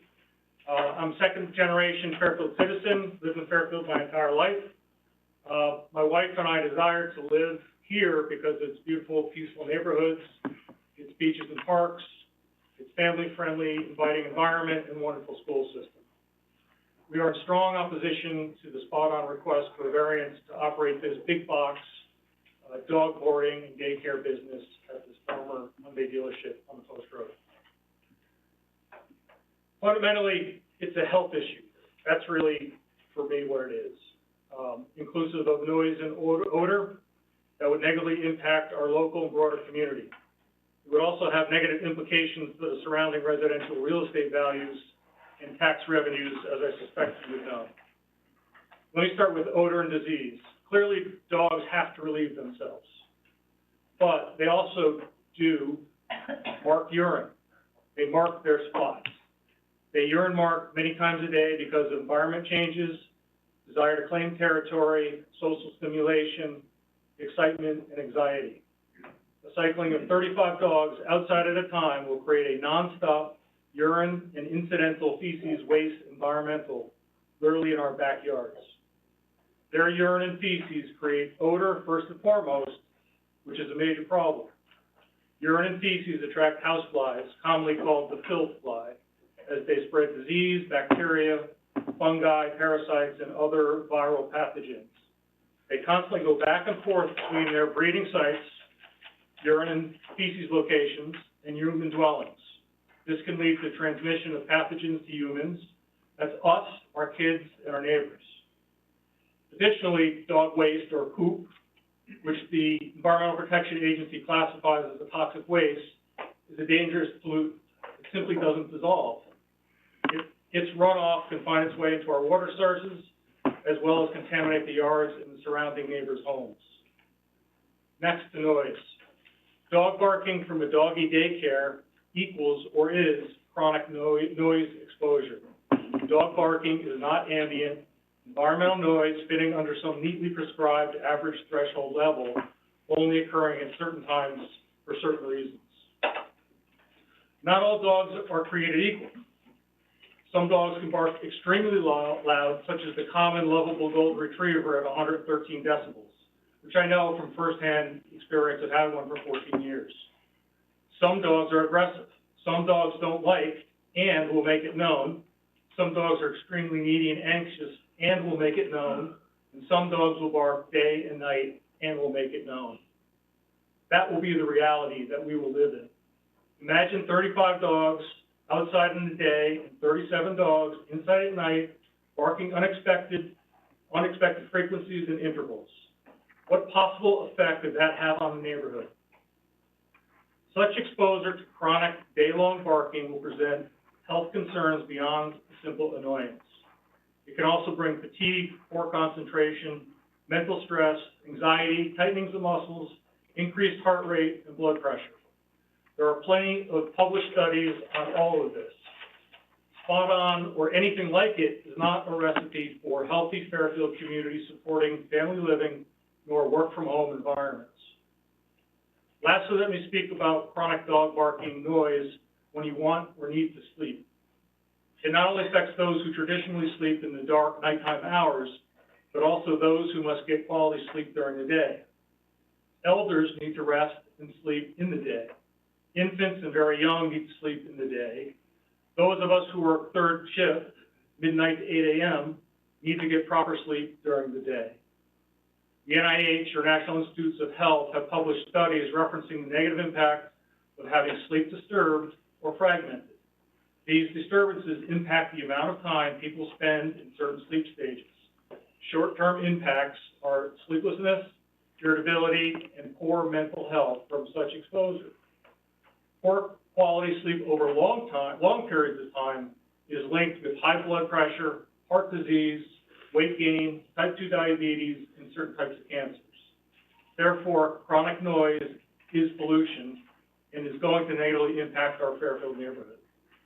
So, restating my objection, we, my wife and I, are against any approval of any application for variance to spot on at this location at the Post Road. Thank you for your time and consideration. Thank you. We've hit our 10 o'clock curfew, so I apologize to the next person up. As I said, we will be continuing this matter till the 14th. Same time, same place. Feel free to always submit anything in writing to us, should you choose. We always read them. So I will adjourn the meeting. Have a good night.